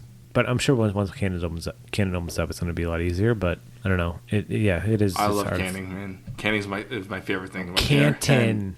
Canton. Oh, I thought they're canning. No, Canton is a new brewery. They're opening a new brewery. My bad. Oh, but yeah, that was a conversation killer. More. Basically, what that amounts to is more Trillium is good life for us. Yeah, I mean, I'm not gonna ever argue against like more Trillium, especially because like I just go wait in line for their stuff and it sells out in a day or so. Yeah, I don't get Trillium that often. Because unless you're willing to go down to the brewery, you're not gonna get it. And it's not that bad to do, but it's like where's Trillium? It's right by Road 34, right across the street. Oh yeah, okay. Yeah, it's right by the World Trade Center, like 4 Point Channel. Oh, but they always have like the weird release windows. So I could go down probably one day and just like grab a bunch of shit. Like I just never think about it. I'm an idiot. I always wait for Redstone to be like, hey, we got Trillium, and I'm like, okay. But they don't anymore, though. Yeah, I know. I noticed that. They can't keep up with production, so everything they release is at the brewery. Yeah. And it's honestly it's smarter for them. You make the biggest margins if you sell it yourself. So. For sure. When's their release? They have random releases. Is it only random? Yeah, I mean it's on Twitter. Like they release it like a day before. They'll be like, "Hey, maybe tomorrow it'll be ready," and they'll look at it and they'll be like, "Oh, it's not ready. Sorry." And then like, "Oh, it's ready now," and then it's like ready at like they give like 3 hours notice. So you can't plan on it then. No, well, but you can still go to the brewery and grab stuff. Like they still make like their normal stuff, like the Congress Street and stuff like that. Is yeah, and there's still fantastic beers, right? But like, yeah, but when you want like metal, but they're brewing metal right now, so metal's gonna be soon. No, they just did release metal. It sold out in like 2 days. Did you get it? No. Oh. Because it was a couple days after it was a week after I got Uppercase, and a week before I was going to Vermont, and I was like, yeah, I still have the Saison in the fridge. The Super Sun. Yeah. It's really good. Yeah. I don't know. I love Trillium. I just it's. Every time I have a Trillium, it's a nice surprise. It's like freaking delicious. Out of all the local breweries around here that is super local, it's like one of the most solid IPA. Like they make the most solid IPAs. So I saw I like Unite. I love Unite Shift, but like you guys make your great like interesting beers, but like when it comes to IPAs, Trillium makes. So I saw an article on Boston.com a couple weeks ago, and it said according to Beer Advocate, because you can do the top beers by state now. Mm-hmm. The top 10 beers in Massachusetts are all Treehouse and Trillium. Really? Yep. There's not even one night shift on there? Not one night shift. No, it makes sense. I love this. No, Night Shift makes some really good stuff. Centilli's great, but like, come on, compare that to really Bee Hoppy's not on there. Nope. That's weird. Bee Hoppy's an awesome beer too. It is an awesome beer, but it's not on there. I don't know. Every time I end up anywhere that has Bee Hoppy, you have to do it. Yeah, you definitely have to. I don't know. Weird. Last few times I went down to the fucking tavern. They have Bee Hoppy. I'm like, yeah. It's awesome. Yeah, whenever makes me happy. You know what they have? The tavern has a lot too. Is lunch. Remember? Lunch. Yeah, we had it that day. We went. Yeah. We had brunch. You remember? But you remember that time we were coming back from where were we coming back? It might have been ACBF. Yeah, it was me, you, and him. Yeah. But you remember the No, it wasn't ACBF. No. What was it? We went to the night shift. Oh, we went to the night thing. shift. Yeah. And then we went to Boston because it got too crowded. Yep. Yeah. Yep. So, but do you remember like that guy was a prick. Yeah, that bartender was such a fucking asshat. Like we sit down and we were like, "Oh, I'll have this," and he was like, "We have Maine Brewing Company lunch. Did you know that?" And do you want to suck my dick while you're at it? And I was like, "No." And he's like, "Well, you should have that." And I was like, "Well, I've had that before and it's really good, so maybe I'll have it after. So don't shut the fuck up." I'm like, "Could you sound more pretentious, you fucking douchebag?" Yeah, but I mean, what do you mean? Yeah. I have some friends. I don't know if you know these people. They would do just probably something similar, given the opportunity. Oh yeah, well no. If I was a bartender or you were a bartender, honestly, if someone ordered like Bee Hoppy, would you be like, so? But there's a way to go around it though. This. The way to do it is say, hey, you know we have this one. Hey, you like really good beer? Hey, we have this as well. Like you don't. Yeah, be a fucking there's a way to do it where he bag. He came off smarmy and stupid. Yeah, well, he came off like a giant douche. But that too. And the other part is that I think lunch is terribly overrated. It's good. I do too. No, I don't think. Oh, okay, maybe not terribly weird, but I will tell you that day that I ordered B Hoppy, and then I saw they had lunch. I agree with you. And then I ordered lunch. B Hoppy is still much better lunch. Yeah. Yep. I think we all agreed on that. I think, didn't we? Yep. Yeah. Yeah. Have you had dinner yet? I have had dinner. What'd you have dinner? Brian got a bottle from trading, and he gave one to me. How fresh was it? Pretty fresh. And how good was it? It was fucking amazing. Like, I will admit. Like amazing. Like Sip of Sunshine. Yep. Better up there. Probably a Sip of Sunshine range. So heady Sip of Sunshine. Not heady. So they're actually doing tomorrow. They're doing a dinner release at the brewery, so that's going to be a shit show. I can imagine. Not only that, Mott the Lesser releases tomorrow at Tributary. So, like, if you wanted to go to Maine tomorrow, you could get some fucking damn good beer. Now, what makes the lunch different than dinner? Because I'm not familiar with the dinner. I mean, lunch is just a single IPA. It's like 7%. Dinner is a double IPA. I don't know what the ABV is, but I mean, dinner. I think they'd like ridiculously dry hop dinner. Okay. And it's really, really good. I like lunch. I do remember when we were. I remember preferring B Hoppy, but I'm glad to have had both, Yeah. So B Hoppy is still one of my go-to. Like it's a like I mean there's certain beers that if I go to anywhere like when I see it. Yeah, I'll get B Hoppy. I was at that steakhouse in Burlington, and they only had a few beers on tap, and I saw they had Sculpin. I was like, I'm getting Sculpin. That's ridiculous to not get Sculpin on tap. So I haven't had this yet, and neither has Larry. Oh, sorry, I just cut you off. It's normal. You're an asshole. Cut you off anyways. So this is another beer from North Carolina. Oh, go home. I'm here! Yay! This is another beer from North Carolina. It's from Foothills. This is Foothills. Sorry, and they brew an IPA of the month, and this is October. He sent me July, and it was really good. And I picked this up, and Larry hasn't had it yet. It smells really fucking good. Yeah, I was late on trying the Wizard. What'd you think? It's fucking amazing. Yeah, it's really good. It's awesome. So, yeah, just to go back to that one, like, you gotta be right. It's gotta be something in the damn water. It has to be the water. You're right. I think the next time I go to Vermont, I'm just gonna find somebody's well and just get like 100 gallons of water. Like yeah, we're gonna stop going to and just make my own damn IPAs. You don't think that like the competition is part of it? Yeah, I mean, there's a whole range of factors, obviously. You mean the competition, like you can't go make a double IPA in the same fucking distribution. But look at all these. But look at all these. Okay, the IPA, the double IPA, like they all have the same. They're all great. They all have the same like juiciness. Yeah, and the mouth feels the same. That's the mouthfeel. Is what really that's the best part of this. Yeah. It's got to be something about the water.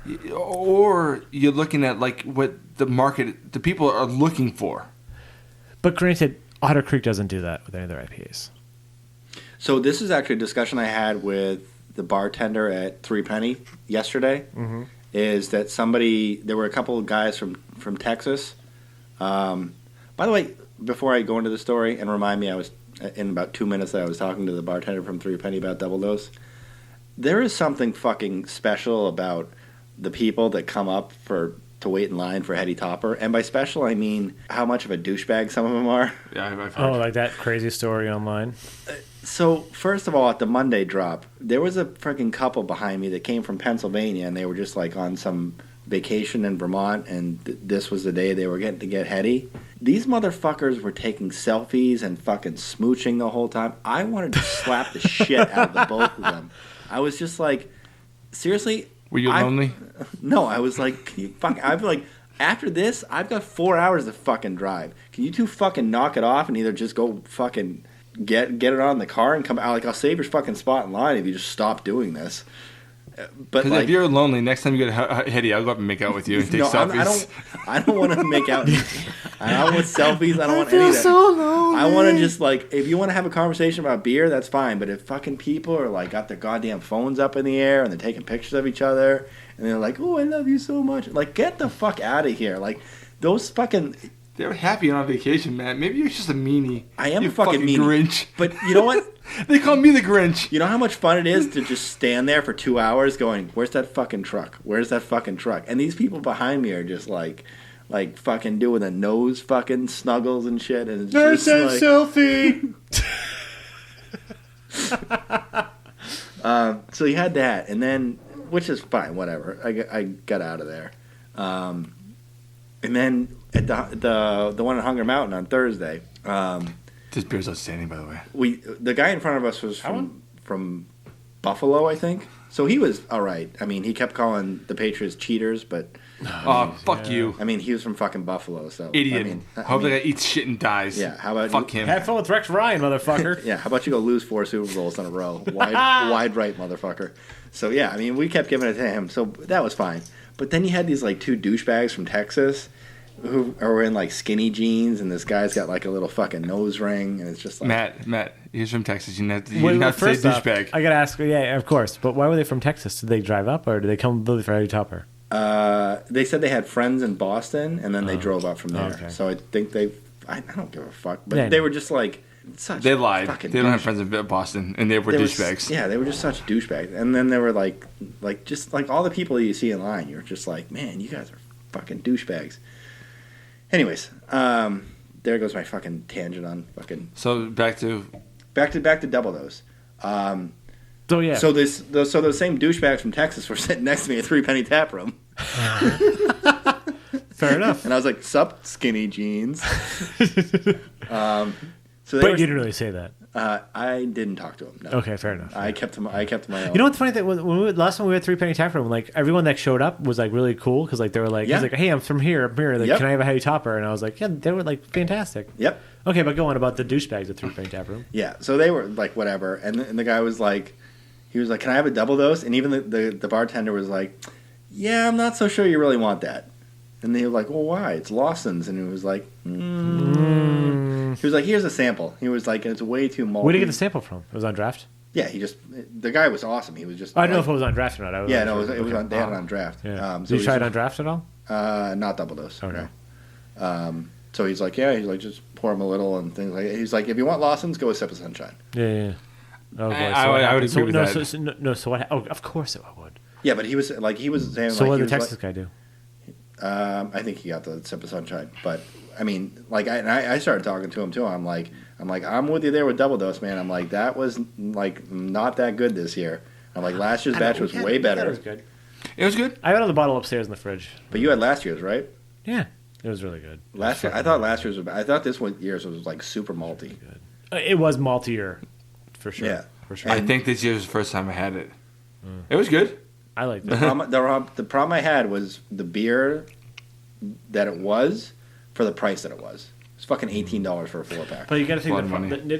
You got to figure now though, like this is the second year. The second year. That's super steep. But it's also because $18 for 4 12-ounce bottles. You can buy Heady in Vermont for like correct. Yeah, for like $13 for 4 16-ounce cans. And Heady is heads and shoulders superior. Yeah, correct. But now they can use Lawson's as the hey, you can't get Lawson's anywhere else, and now we're going to distribute it to wherever. Yeah, but Sean, that's so. It's not like they're charging $14.50. Imagine if they started... It's just 18. That's. And last year's was in 6-packs too. Yeah, I know.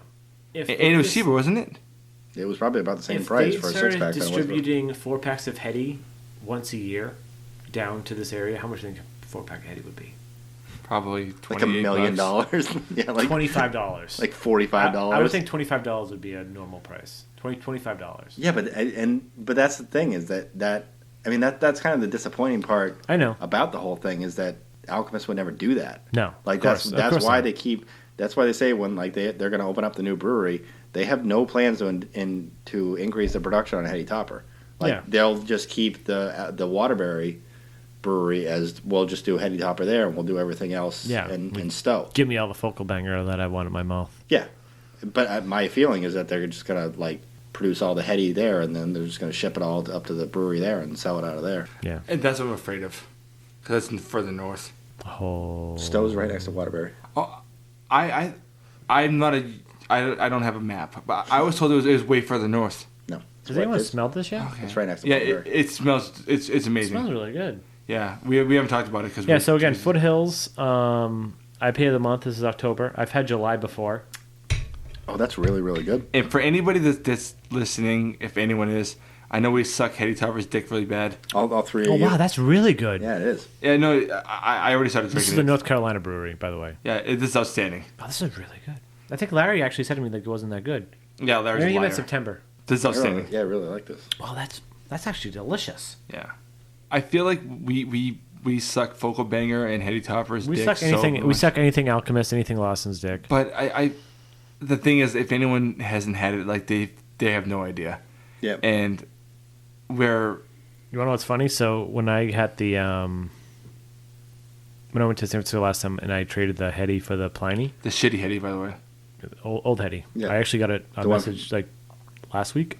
It was like, I just had it. It's still freaking amazing. I'm like, it's still It dude. is, yeah. Compared to anything, it's still really good. Yeah. Like Yeah, but like when we okay, Mike. so Mike, if you open that Heady right now, or open a Pliny, what would you rather drink? I'd probably drink the Heady. Yeah, of course. But when we had that little taste test, when people said they preferred, they preferred the Pliny, I mean I couldn't like argue. I preferred the Heady, but it wasn't like. At first, I thought you guys are all morons. So until I tried it, I was like, all right, this is old Heady. This doesn't even taste like Heady anymore.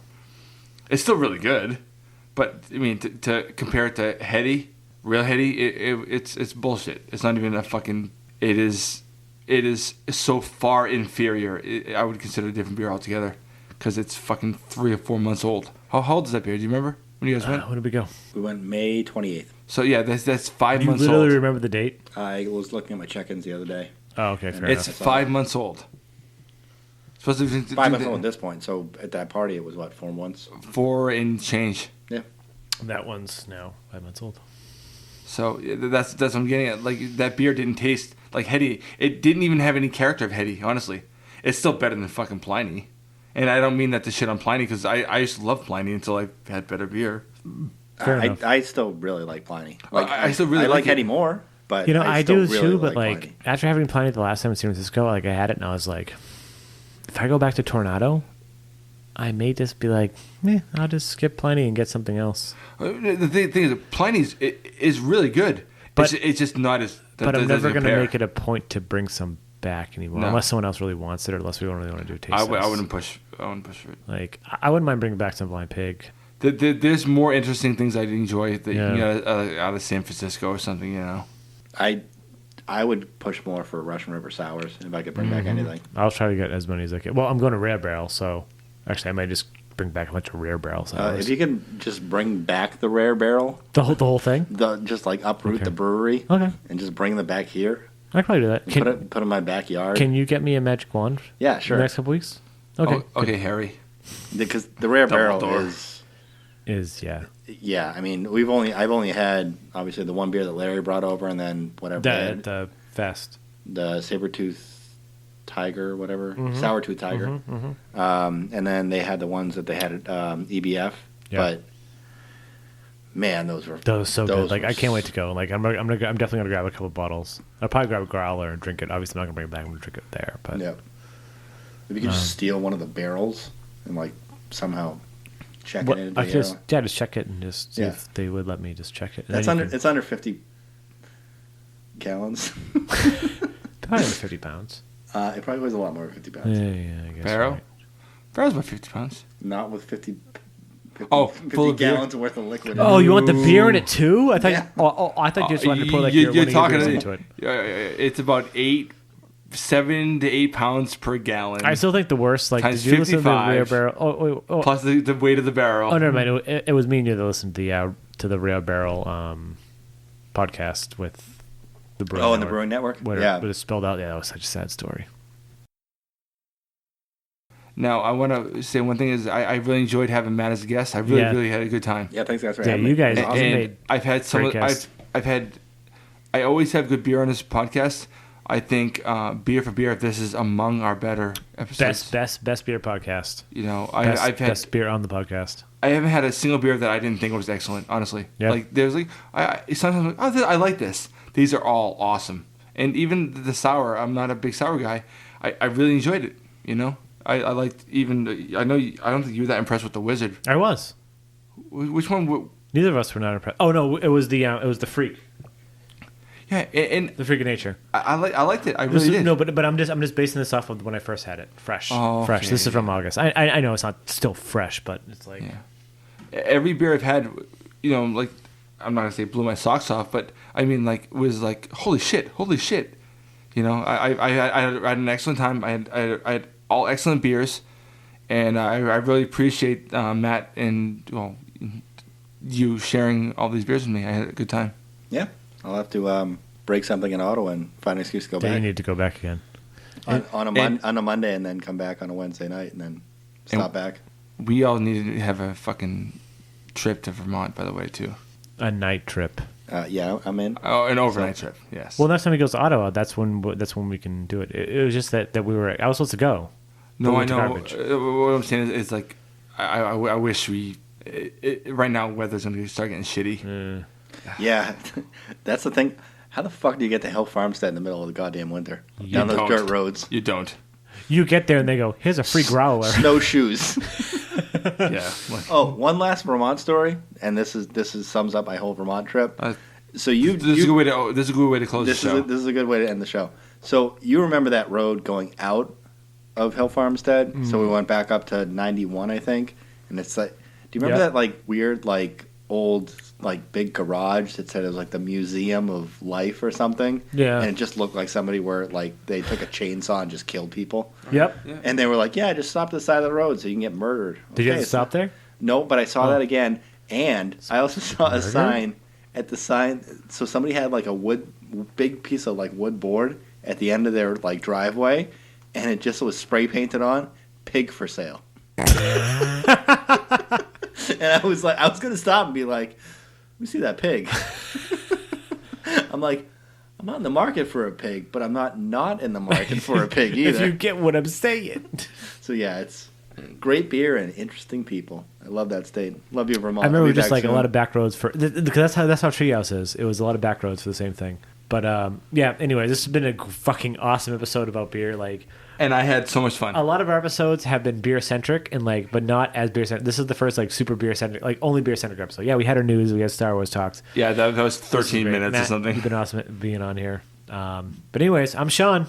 And I'm Mike. And this is Nerd Sense.